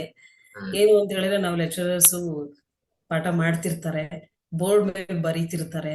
ಸೊ ನೀವೇನೋ ನೆಟ್ಟಲ್ಲಿ ನೋಡ್ತೀರಾ, ಅದ್ ಇಮಿಟೇಟ್ ಮಾಡ್ತೀರಾ, ನಿಮಗ್ ಗೊತ್ತಿಲ್ಲ ನಮಗ್ ಗೊತ್ತು ಅಂತ ಹೇಳೋದು, ಅಥವಾ ಅವ್ರಿಗೆ ಸರಿಯಾಗಿ ಒಂದು ಗುರು ಅನ್ನೋ ಒಂದು ಸ್ಥಾನ ಕೊಟ್ಟಿರ್ತಾರೆ, ಸೊ ಅದಕ್ಕೆ ಒಂದು ಗೌರವ ಕೊಡದೇ ಇರೋದು. ಸೊ ಈ ರೀತಿಯಾಗಿ ನನ್ನ ಕಲೀಗ್ಸ್ ಈಗಲೂ ಕೂಡ ಅಲ್ಲೆಲ್ಲ ವರ್ಕ್ ಮಾಡ್ತಿದ್ದಾರೆ, ಮಹಾರಾಣೀಸ್ ಅಲ್ಲೆಲ್ಲ ಕಾಲೇಜಲ್ಲಿ ವರ್ಕ್ ಮಾಡ್ತಿರೋರು. ಅವರ ಒಂದು ಎಕ್ಸ್ಪೀರಿಯನ್ಸ್ ನನ್ನ ಹತ್ರ ಹೇಳ್ಕೊಂಡಾಗ ಏನಪ್ಪಾ ಇದು ಅಂತ ಅನ್ಸ್ಬಿಡುತ್ತೆ. ಸೊ ಆ ರೀತಿ ಮಾಡೋದನ್ನ ಆದಷ್ಟು ಕಡಿಮೆ ಮಾಡಿ. ಮನೆಯಲ್ಲಿ ಆದಷ್ಟು ಅಪ್ಪ ಅಮ್ಮನ ಜೊತೆ ಬೆರೀರಿ. ಆ ಒಳ್ಳೇದನ್ನ ನೋಡಿ ಕಲೀರಿ. ಆಮೇಲೆ ಪುಸ್ತಕವನ್ನ ಹೆಚ್ಚಾಗಿ ಓದಿ. ಮೊಬೈಲ್ಗೆ ಎಷ್ಟು ಅವಶ್ಯಕತೆ ಇದೆ ಅಷ್ಟು ಮಾತ್ರ ಯೂಸ್ ಮಾಡಿ. ತುಂಬಾ ಅಡಿಕ್ಷನ್ ಮಾಡ್ಕೊಳ್ಳೋದು ಒಳ್ಳೇದಲ್ಲ. ಒಂದು, ಸೋಷಿಯಲ್ ಮೀಡಿಯಾದಲ್ಲಿ ಬರೋದೆಲ್ಲ ನಿಜ ಅಂತ ನೀವು ಅನ್ಕೊಳ್ಳೋದು ತಪ್ಪು. ಆಮೇಲೆ ಈಗಿನ ಟೈಮಲ್ಲಿ ನಾನು ಅಂದ್ರೆ ಸುಮಾರು ಇಂಟರ್ವ್ಯೂಸ್ ಅಲ್ಲಿ ಎಲ್ಲ ಏನಾಗ್ತಿದೆ ಅಂತ ಹೇಳಿದ್ರೆ, ಡಿಪ್ರೆಷನ್ಗೆ ಹೋಗ್ತಿದ್ದಾನೆ ನನ್ ಮಗ, ನನ್ಗಿರೋನ್ ಒಬ್ನೇ ಮಗ ಅಥವಾ ನನ್ಗಿರೋಳು ಒಬ್ಳೇ ಮಗಳು ಡಿಪ್ರೆಷನ್ಗೆ ಹೋಗಿದ್ದಾಳೆ, ಅದರಿಂದ ಆಚೆ ಕರ್ಕೊಂಬಕ್ಕೆ ತುಂಬಾ ಪ್ರಯತ್ನ ಪಡ್ತಿದೀವಿ, ಈ ತರದ್ದೆಲ್ಲ ಬರುತ್ತೆ ಅವರಿಂದ ಕ್ವೆಶನ್ಸ್. ಅವಾಗ ನಮಗೆ ಎಷ್ಟು ಬೇಜಾರಾಗುತ್ತೆ ಅಂದ್ರೆ, ಡಿಪ್ರೆಷನ್ ಹೋಗೋಕ್ ಕಾರಣ ಏನು ಅಂದ್ರೆ ಅವರಲ್ಲಿ ಇರುವಂತಹ ಲೋನ್ಲಿನೆಸ್. ಸೊ ಅಪ್ಪ ಅಮ್ಮ ಕೂತು ಅವ್ರ ಜೊತೆ ಮಾತಾಡೋದಾಗ್ಲಿ, ಜೊತೆಲಿ ಊಟ ಮಾಡೋದಾಗ್ಲಿ, ಜೊತೆಲಿ ಓಡಾಡೋದಾಗ್ಲಿ ಎಲ್ಲನೂ ಕೂಡ ಕಡಿಮೆ ಆಗಿದೆ. ಆದಷ್ಟು ಅದನ್ನ ಮಾಡ್ಕೊಳ್ಳಿ. ಆಮೇಲೆ ಆದಷ್ಟು ಲೋನ್ಲಿನೆಸ್ ಇಂದ ಅಂದ್ರೆ ಮೊಬೈಲ್ ಅಡಿಕ್ಷನ್ ಇದಕ್ಕೆಲ್ಲ ಅಂತ ನನಗನ್ಸುತ್ತೆ. ಆಮೇಲೆ ಏನೋ ಒಂದು ರೀಲ್ಸ್ ನೋಡ್ತೀರಾ ಅಥವಾ ಸೋಷಿಯಲ್ ಮೀಡಿಯಾದಲ್ಲಿ ನೋಡ್ತೀರಾ, ಯಾರೋ ಸೋಷಿಯಲ್ ಮೀಡಿಯಾದಲ್ಲಿ ಈಗ ಫಾರ್ ಎಕ್ಸಾಂಪಲ್ ನಂದೇ ಆಗಿರ್ಲಿ, ನಂದೇ ಒಂದು ಲೈಫ್, ನನ್ನ ಹೈಲೈಟ್ಸ್ ಮಾತ್ರ ನಾನು ಹಾಕಿರ್ತೀನಿ. ಸೊ ಅಷ್ಟು ಮಾತ್ರ ಹಾಕಿರ್ತೀನಿ, ಒಳ್ಳೇದ್ ಮಾತ್ರ ಹಾಕಿರ್ತೀವಿ ನಾ ಸೋಷಿಯಲ್ ಮೀಡಿಯಾದಲ್ಲಿ ಇರುವಾಗ. ಅಥವಾ ಸೆಲೆಬ್ರಿಟೀಸ್ ಏನೋ ಅವ್ರು ಒಳ್ಳೇದ್ ಮಾತ್ರ ಹಾಕಿರ್ತಾರೆ, ಅವ್ರ ಜೀವನದಲ್ಲಿ ಯಾವ್ದು ಕೆಟ್ಟದ್ದೇ ಆಗಿಲ್ವಾ? ಅವ್ರ ಜೀವನ ಫುಲ್ ಸಂತೋಷವಾಗೇ ಇರ್ತಾರ? ಅವ್ರ ದುಃಖನೇ ಪಟ್ಟಿರಲ್ವಾ? ಖಂಡಿತವಾಗಿ ಇರುತ್ತೆ. ಜೀವನ ಅಂದ್ಮೇಲೆ ಸುಖ ದುಃಖ ಎರಡೂ ಇದ್ದೇ ಇರುತ್ತೆ. ದುಃಖದನ್ನ ಯಾರು ಹೇಳ್ಕೊಳಕ್ ಇಷ್ಟಪಡಲ್ಲ, ಸುಖವನ್ನ ಎಲ್ಲ ನಾಲ್ಕು ಜನರ ಜೊತೆ ಹಂಚ್ಕೋಬೇಕು ಅನ್ನೋದೇ ಮಾತಿರೋದು. ಹಾಗಾಗಿ ಅವ್ರವ್ರ ಹೈಲೈಟ್ಸ್ ಗಳನ್ನ ಮಾತ್ರ ಹಾಕಿರ್ತಾರೆ. ಆ ಹೈಲೈಟ್ಸ್ ನೋಡ್ಕೊಂಡು, ನೋಡು ಅವಳು ಹಂಗಿದಾಳೆ, ನಾನು ಹಿಂಗಿದ್ದೀನಿ, ಸೊ ಅವನ್ನೆಲ್ಲ ಬಿಟ್ಬಿಡಿ, ಕಂಪ್ಯಾರಿಸನ್ ಬಿಟ್ಬಿಡಿ. ಸೊ ಆದಷ್ಟು ನೀವು ನೀವಾಗಿರೋದಕ್ಕೆ ಟ್ರೈ ಮಾಡಿ. ಒಳ್ಳೆತನವನ್ನ ನಿಮ್ಮಲ್ಲಿ ಬೆಳೆಸ್ಕೊಳ್ಳಿ. ಮನೆಯವ್ರ ಜೊತೆ ಏನೇ ಕಷ್ಟ ಆಗಿರ್ಲಿ, ಅಥವಾ ನಿಮ್ಮಲ್ಲಿ ಏನೇ ಒಂದು ಟೆನ್ಷನ್ ಇರ್ಲಿ, ಡಿಪ್ರೆಷನ್ ಇರ್ಲಿ, ಸೊ ಮನೆಯಲ್ಲಿ ಬಂದು ಮನೆಯಲ್ಲಿ ನಿಮ್ಮ ಅಪ್ಪನೋ ಅಮ್ಮನೋ ಅಜ್ಜಿನೋ ಅಕ್ಕನೋ ಯಾರಾದ್ರೂ ಇರ್ತಾರೆ. ಸೊ ಅವ್ರ ಜೊತೆ ಮುಕ್ತವಾಗಿ ಮಾತಾಡಿ, ಅಂದ್ರೆ ಮನಸ್ಸು ಬಿಚ್ಚಿ ಅವ್ರ ಹತ್ರ ಹೇಳಿ. ಯಾಕೆಂತ ಹೇಳಿದ್ರೆ ಅವ್ರಿಗೆ ನಿಮ್ಮಷ್ಟು ಬುದ್ಧಿವಂತಿಕೆ ಇಲ್ದಿದ್ರು ಅವ್ರು ಅನುಭವಸ್ಥರಾಗಿರ್ತಾರೆ. ನಿಮ್ಗಿಂತ ಒಂದ್ 10 ವರ್ಷ ದೊಡ್ಡೋರು ಇರ್ತಾರ. ಆ 10 ವರ್ಷದಲ್ಲಿ ಅವ್ರಿಗೆ ಎಷ್ಟು ಎಕ್ಸ್ಪೀರಿಯನ್ಸ್ ಇರುತ್ತೆ ಲೈಫಲ್ಲಿ. ಆ ಲೈಫಲ್ಲಿ ಎಕ್ಸ್ಪೀರಿಯನ್ಸ್ ಪಡ್ಕೊಂಡಿರೋದನ್ನ ನಿಮ್ಗೆ ಹೇಳ್ತಾರೆ. ಅವಾಗ ನಿಮ್ಗೆ ಎಲ್ಲೋ ಒಂದು ಕಡೆ ಅದರಿಂದ ಆ ಒಂದು ಪ್ರಾಬ್ಲಮ್ ಇಂದ ಸೊಲ್ಯೂಷನ್ ಪಕ್ಕಾ ಸಿಗುತ್ತೆ. ಸೊ ಇದು ನಾನು ಹೇಳುವಂತ ಒಂದು ಆ, ಮಾತು ಈಗಿನ ಜನರೇಷನ್ ಅವ್ರಿಗೆ ಅಥವಾ ಈಗಿನ ಯಂಗ್ಸ್ಟರ್ಸ್ಗೆ. Thank you so much for the advice, ma'am. It was just amazing. Thank you so much. So ಇವಾಗ ಲಾಸ್ಟ್ ಪಾರ್ಟಿಗೆ ಬಂದ್ರೆ ಅದು rapid fire questions one round. So okay. Excited ma'am. Hmm. Let's okay. Start. Yes. TV or stage? Both. ಎರಡೂ ನನ್ನ ಎರಡು ಕಣ್ಣಿದ್ದಂಗೆ, so ಎರಡೂ ಬಿಟ್ಕೊಡಲ್ಲ, ಎರಡೂ. Live show or recorded show? ನನಗೆ ಲೈವ್ ಶೋಸ್ ತುಂಬಾ ಇಷ್ಟ. ರೆಕಾರ್ಡೆಡ್ ಶೋಸ್ ಅಂದ್ರೆ ಏನಾಗುತ್ತೆ ಗೊತ್ತಾ, 10 ಗಂಟೆಗೆ ಶೋ ಇರುತ್ತೆ ರೆಕಾರ್ಡಿಂಗು. ಅವ್ರು ಸ್ಟಾರ್ಟ್ ಮಾಡೋದು 11 ಆಗ್ಬಿಡುತ್ತೆ. ಅಥವಾ ಮಧ್ಯದಲ್ಲಿ ಬ್ರೇಕ್ಸ್ ಜಾಸ್ತಿ ತಗೊಳ್ತಾರೆ. ಸೊ ಬಂದಿರೋ ಗೆಸ್ಟ್ ಒಂಚೂರು ಕಾಫಿ ಬ್ರೇಕು, ಟೀ ಬ್ರೇಕ್, ಅವಾಗ ಟೈಮ್ ಸುಮ್ಮನೆ ಪ್ರೊಲ್ಯಾಂಗ್ ಆಗ್ತಾ ಹೋಗ್ತಿರುತ್ತೆ. ಅವಾಗ ನನಗೆ ಕೋಪ ಬರ್ತಿರುತ್ತೆ. ಅದೇ ಲೈವ್ ಅಂದ್ರೆ 10 ಗಂಟೆಯಿಂದ 11 ಗಂಟೆ, 1 ಗಂಟೆ ಲೈವ್ ಪ್ರವೀಣಿ ಅಂದ್ರೆ 10ರಿಂದ 11 ಅಷ್ಟೇ ಮುಗಿದೋಗ್ಬಿಡುತ್ತೆ. 11 ಮುಗೀತಾ ನನ್ ಕೆಲಸ ಮುಗೀತು, ಬಟ್ ಪ್ಯಾಕಪ್ ಮಾಡ್ಕೊಂಡು ಈ ಕಡೆ ಬಂದ್ಬಿಡ್ತೀನಿ. ಸೊ ಹಂಗಾಗಿ ಲೈವ್ ಪ್ರೋಗ್ರಾಮ್ ನನಗೆ ತುಂಬಾ ಇಷ್ಟ. Your dream celebrity to host with? Ravichandran. One show you wish you could anchor on national TV? National TV almost ನಾನು ಅಲ್ಲೇ ವರ್ಕ್ ಮಾಡಿದ್ದೀನಿ. ಡಿ ಡಿ ಚಂದನದಲ್ಲಿ ವರ್ಕ್ ಮಾಡ್ತಿದ್ದೀನಿ ಈಗಲೂ ಕೂಡ. ಸೊ ಅದರಲ್ಲಿ ಕೆಲವೊಂದು ತುಂಬಾ ಒಳ್ಳೊಳ್ಳೆ ಪ್ರೋಗ್ರಾಮ್ಸ್ ನನಗೆ ಸಿಕ್ಕಿದೆ ಡಿ ಡಿ ಚಂದನದಲ್ಲೂ ಕೂಡ. It's a national channel. So ಇನ್ನು ಅದರಲ್ಲಿ ಇನ್ನು ತುಂಬಾ ಚೆನ್ನಾಗಿರುವಂತ ಒಳ್ಳೊಳ್ಳೆ ಒಳ್ಳೊಳ್ಳೆ ಪ್ರೋಗ್ರಾಮ್ಸ್, ಹೆಚ್ಚು ನನ್ನನ್ನ ಗುರುತಿಸ್ಕೊಳ್ಳುವಂತ ಪ್ರೋಗ್ರಾಮ್ಸ್ಗಳು ಸಿಗ್ಲಿ ಅಂತ ನಾನು ಕೇಳ್ಕೊಳ್ತೀನಿ. The most fun channel you have worked with? Ayush. Acting or anchoring? Your heart belongs to? Belongs to anchoring. Most memorable celebrity you have interviewed? Memorable celebrity interview ಮಾಡಿದ್ದು Upendra sir. One word that describes your hosting style? Uniqueness. Favorite Kannada show you have ever hosted? Reality show ಯಾವ್ದು ನಾನು ಇದುವರೆಗೂ host ಮಾಡಿಲ್ಲ. So ಅದೊಂದು dream ಇದೆ. The biggest blooper you have faced on stage? ಸದ್ಯಕ್ಕೆ ಆತರ ಯಾವ್ದು ಆತರ ಒಂದು ಆ ಮಟ್ಟಕ್ಕೆ ಹೋಗಿಲ್ಲ. ಒಂದು ಏನು ಅಂದ್ರೆ ಟಿವಿ ಶೋಸ್ ಏನೆ ಲೈವ್ ಇತ್ತು, ಅವರು ಕ್ಯೂ ಕೊಟ್ಟಿದ್ರು, ಮೀನ್ಸ್ ಟೇಕ್ ಹೋಗಿದ್ರು. ಆದ್ರೆ ನನಗೆ ಅದು ಇ.ಪಿ ಹಾಕಿರ್ತಾರೆ ನಮಗೆ. ಆ ಇ.ಪಿ ನಲ್ಲಿ ನನಗೆ ಅದು ಕೇಳಿಸಿಲ್ಲ, ಟೇಕ್ ಅಂತ ನನಗೆ ಕೇಳಿಸ್ಲಿಲ್ಲ. ಅದು ಆಕ್ಚುಲಿ ನನ್ನ ಪಾಡಿಗೆ ನಾನು ಹೇಟ್ ಒಂಚೂರು ಹಿಂಗೆಲ್ಲ ಮಾಡ್ಕೊಳ್ಳೋದು ಎಲ್ಲ ಮಾಡ್ಕೊಂಡು ಹಿಂಗ್ ಮಾಡ್ಕೊಂಡು, ಅಂದ್ರೆ ಬೆಳಗ್ಗೆ 6:30 ಶೋ ಇತ್ತದು ಅಂತ ಹಿಂಗೆ ಇದು ಮಾಡಿದ್ದು, ಅದು ಆನ್ ಏರ್ ಬಂದ್ಬಿಟ್ಟಿತ್ತು ಅದೇ ಶೋ. ಬಟ್ ಅಂತ ಅವಾಗ ಸರಿ ಮಾಡ್ಕೊಂಡೆ. ಅದಿನ್ನೂ ಮರೆಯಕ್ಕಾಗದೆ ಇರುವಂತದ್ದು. Amazing ma'am, thank you so much ma'am. ಎಷ್ಟು ಚೆನ್ನಾಗಿತ್ತು ನಿಮ್ಮನ್ನ ಮಾತಾಡ್ಸೋದು ಮತ್ತು ನಿಮ್ಮ ವ್ಯೂಸ್, ಒಪಿನಿಯನ್ಸ್, ಥಾಟ್ಸ್, ಅಡ್ವೈಸ್ ಕೊಟ್ಟಿದ್ದು. It was just mind blowing. Thank you so much ma'am. One last message ma'am ನನಗೆ ಮತ್ತು ನಮ್ಮ ಆಡಿಯನ್ಸ್ಗೆ ಓಕೆ. ಕೊಡೋ message. Thank you so much first of all Chetan, ನನ್ನನ್ನ ಇಂಟರ್ವ್ಯೂಗೆ ಕರ್ಸ್ಕೊಂಡಿದ್ದಕ್ಕೆ. ನಿಮ್ ಜೊತೆ ಮಾತಾಡಿ ನನಗೆ ತುಂಬಾ ಖುಷಿ ಆಯ್ತು. ನಾನ್ ನಿಮ್ ಕೇಳಿದೆ ಎಷ್ಟೊತ್ತು ಅಂತ, ಒಂದು 40 ಮಿನಿಟ್ಸ್ ಆಗತ್ತೆ ಪ್ರವೀಣಿ ಮ್ಯಾಮ್ ಅಂತ ಹೇಳಿದ್ರಿ. 40 ಮಿನಿಟ್ಸ್ ಅನ್ಕಡೆ, ಬಟ್ ಏನು ಅಂತ ಹೇಳಿ ಹಿಂಗ್ ಹೋದಂಗ ಆಯ್ತು. ಏನೇನ್ ಕ್ವೆಶನ್ ಕೇಳತಾರಪ್ಪ, ಯಾಕಂದ್ರೆ ಇದುವರೆಗೂ ನಾನು ಬೇರೆ ಇಂಟರ್ವ್ಯೂ ಮಾಡ್ತಿದ್ದೆ. ಸೊ ಎಲ್ಲಿ ನಾನು ಹಿಡ್ದು ಹಾಕ್ಬಿಡ್ತಾರೋ, ಎಲ್ಲಿ ನಾನು ಇದಾಗ್ಬಿಡ್ತೀನೋ ಅನ್ನೋದೊಂದು ನೋಡಿ, ಅಷ್ಟ್ ನರ್ವಸ್ನೆಸ್ ನನಗಿತ್ತು ಆಕ್ಚುಲಿ, ಟು ಬಿ ಫ್ರಾಂಕ್. ತುಂಬಾ ಚೆನ್ನಾಗಿ ಪ್ರೋಗ್ರಾಮ್ ನ ನೀವು ಕೂಡ ನಡೆಸ್ಕೊಟ್ರಿ. You are a very good anchor. ನಾನ್ ಆಂಕರ್ ಆಗಿ, ನೀವು ಇವತ್ತು ಆಂಕರಿಂಗ್ ಮಾಡಿದ್ದು ನನ್ಗೆ ಖುಷಿ ಆಯ್ತು. ಸೊ ಆಂಕರ್ ಅಂದ್ರೆ ಅದೇನೆ, ಏನು ಅಂದ್ರೆ ಆ ಕಂಫರ್ಟಬಲ್ ಫೀಲ್ ಕೊಡ್ಬೇಕು ಎದುರುಗಡೆ ಕೂತಾಗ ಎಲ್ಲೋ ಒಂದ್ ಕಡೆ. ಅದು ನೀವು ಕೊಟ್ರಿ, ನನ್ಗೆ ಖುಷಿ ಆಯ್ತು. ಪ್ರೋಗ್ರಾಮ್ ತುಂಬಾ ಚೆನ್ನಾಗಿ ನಡೆಸ್ಕೊಟ್ಟಿದ್ದೀರಾ. Thank you so much. Thank you so much. ಆಡಿಯನ್ಸ್ಗೆ ಏನು ಹೇಳ್ತೀನಿ ಅಂತ ಹೇಳಿದ್ರೆ, ಈ ಒಂದು ಪಾಡ್ಕಾಸ್ಟ್ ನ ಚೇತನ್ ಅವರು ಮಾಡ್ತಿದ್ದಾರೆ. ಇದು ಆಲ್ಮೋಸ್ಟ್ 46th 46ನೇ ಎಪಿಸೋಡ್ ಅಲ್ಲಿ ನಾನು ಇವತ್ತು ಬಂದಿದ್ದೀನಿ. ಸೊ ನನ್ನನ್ನ ಗುರುತಿಸಿ ಅವರು ಆಯ್ಕೆ ಮಾಡಿದ್ರು. ಅವ್ರು ಕೇಳಿರುವಂತ ಪ್ರಶ್ನೆಗೆ ನಾನು ಉತ್ತರ ಕೊಟ್ಟಿದ್ದೀನಿ. ಅಂದ್ರೆ ನನ್ನ ಅನುಭವದ ಪ್ರಕಾರವಾಗಿ ನಾನು ಉತ್ತರ ಕೊಟ್ಟಿದ್ದೀನಿ. ಎಲ್ಲೋ ಒಂದು ಕಡೆ ಸ್ವಲ್ಪ ಹೆಚ್ಚು ಕಡಿಮೆ ಆಗಿದ್ರೆ ಫಸ್ಟ್ ಆಫ್ ಆಲ್ ನಾನು ನಿಮ್ಗೆ ಸಾರಿ ಕೇಳ್ತಿದ್ದೀನಿ, ಕ್ಷಮಿಸ್ಬಿಡಿ. ಒಂದು ಇನ್ನೊಂದೇನು ಅಂತ ಹೇಳಿದ್ರೆ, ಆ ನೀವು ಜೀವನದಲ್ಲಿ ಏನೇ ಮಾಡಿ ಖುಷಿಯಿಂದ ಮಾಡಿ, ಸಂತೋಷದಿಂದ ಮಾಡಿ. ನೀವು ಆಯ್ಕೆ ಮಾಡ್ಕೊಳ್ಳುವಂತ ಫೀಲ್ಡ್ ಇರುತ್ತಲ್ಲ, ನಿಮಗೆ ಇಷ್ಟವಾಗಿದ್ರೆ ಖಂಡಿತವಾಗಿಯೂ ಅದ್ ನಿಮಗೆ ಕಷ್ಟ ಅಂತ ಅನ್ಸಲ್ಲ. ಆಮೇಲೆ ಬರ್ಡನ್ ಅಂತ ಅನ್ಸಲ್ಲ, ಅಯ್ಯೋ ನಾಳೆ ಬೆಳಗ್ಗೆ ಹೋಗ್ಬೇಕಾ ಆಫೀಸ್ಗೆ, ಸೊ ಈ ರೀತಿ ಆಗಲ್ಲ. ಸೊ ಹಾಗಾಗಿ ನೀವು ಖುಷಿಯಿಂದ, ಅಥವಾ ನಮ್ಗೆ ನಾನ್ ಅನ್ಕೊಂಡಿದ್ದು ನನಗೆ ಸಿಕ್ಕಿಲ್ಲ ಅಂದ್ರೆ, ನಿಮಗೆ ಸಿಕ್ಕಿದ್ದನ್ನೇ ನೀವು ಖುಷಿಯಿಂದ ಅನುಭವಿಸಕ್ಕೆ ಪ್ರಾರಂಭ ಮಾಡ್ಬೇಕಾಗತ್ತೆ. ನಮ್ ಜೀವನದಲ್ಲಿ ನಮ್ಗಿರೋದು ಎರಡೇ ಆಪ್ಷನ್. ಒಂದು, ನಾವು ಬಯಸಿದ್ದು ಸಿಕ್ಕಾಗ ಖುಷಿ ಆಗುತ್ತೆ. ಇನ್ನೊಂದು, ಬಯಸಿದ್ದು ಸಿಗದೆ ಇದ್ದಾಗ ಏನ್ ನಮಗ್ ಸಿಕ್ಕಿರುತ್ತೆ ಅದೇ ನಮಗೆ ಭಗವಂತ ಕೊಟ್ಟಿರುವಂತ ಪ್ರಸಾದ ಅಂತ ಅನ್ಕೊಂಡು ಖುಷಿಯಿಂದ ಅದನ್ನ ರಿಸೀವ್ ಮಾಡ್ಕೊಳ್ಳಿ. ಖಂಡಿತವಾಗಿಯೂ ನೋಡಿ, ಇವತ್ತು ಇದು ಒಂದು ಮ್ಯಾನಿಫೆಸ್ಟ್ ಮಾಡ್ಕೊಂಡು ನಿಮ್ ಮುಂದೆ ಹೋಗಿ, ನಿಮ್ಮ ವರ್ಕ್ ನಿಮ್ಮನ್ನ ಕೈ ಹಿಡಿಯುತ್ತೆ. ನೀವು ನಿಮ್ಮ ವರ್ಕ್ ನ ನೀವು ಪ್ರೀತಿಸಿದ್ರೆ ಆ ಕೆಲಸ ನಿಮ್ಮನ್ನ ಪ್ರೀತಿಸುತ್ತೆ. ಸೊ ಎರಡು ಪ್ರೀತಿಸಕ್ಕೆ ಶುರು ಮಾಡಿದ್ರೆ, ಎರಡು ಕೈ ಸೇರಿದ್ರೆ ಚಪ್ಪಾಳೆ ಹೇಗಾಗತ್ತೆ ಹಾಗೆ. ಸೊ ಎರಡು ಕೆಲಸಗಳು, ನಿಮ್ಮ ಕೆಲಸ ಮತ್ತೆ ನೀವು ಎರಡೂ ಪ್ರೀತಿಸಕ್ ಶುರು ಮಾಡಿದ್ರೆ, ನೀವು ನಿಮ್ಮ ಜೀವನವನ್ನ ತುಂಬಾ ಖುಷಿಯಾಗಿ ನೆಮ್ಮದಿಯಿಂದ ಜೀವನ ಸಾಗಿಸ್ಕೊಂಡು ಹೋಗ್ಬೋದು. ಸೊ ಇದೇ ನನ್ನಲ್ಲಿರುವಂತಹ ಒಂದು ಮಂತ್ರ, ನಾನು ಫಾಲೋ ಮಾಡ್ತಾ ಇರುವಂತದ್ದು. Chetan, thank you so much once again. ನನ್ನ ನಿಮ್ಮೆಲ್ಲ ಒಂದು ಪ್ರಶ್ನೆಗಳಿಗೆ ಸರಿಯಾಗಿ ಉತ್ತರ ಕೊಟ್ಟಿದ್ದೀನಿ ಅಂತ ನಾನು ಅನ್ಕೊಳ್ತೀನಿ.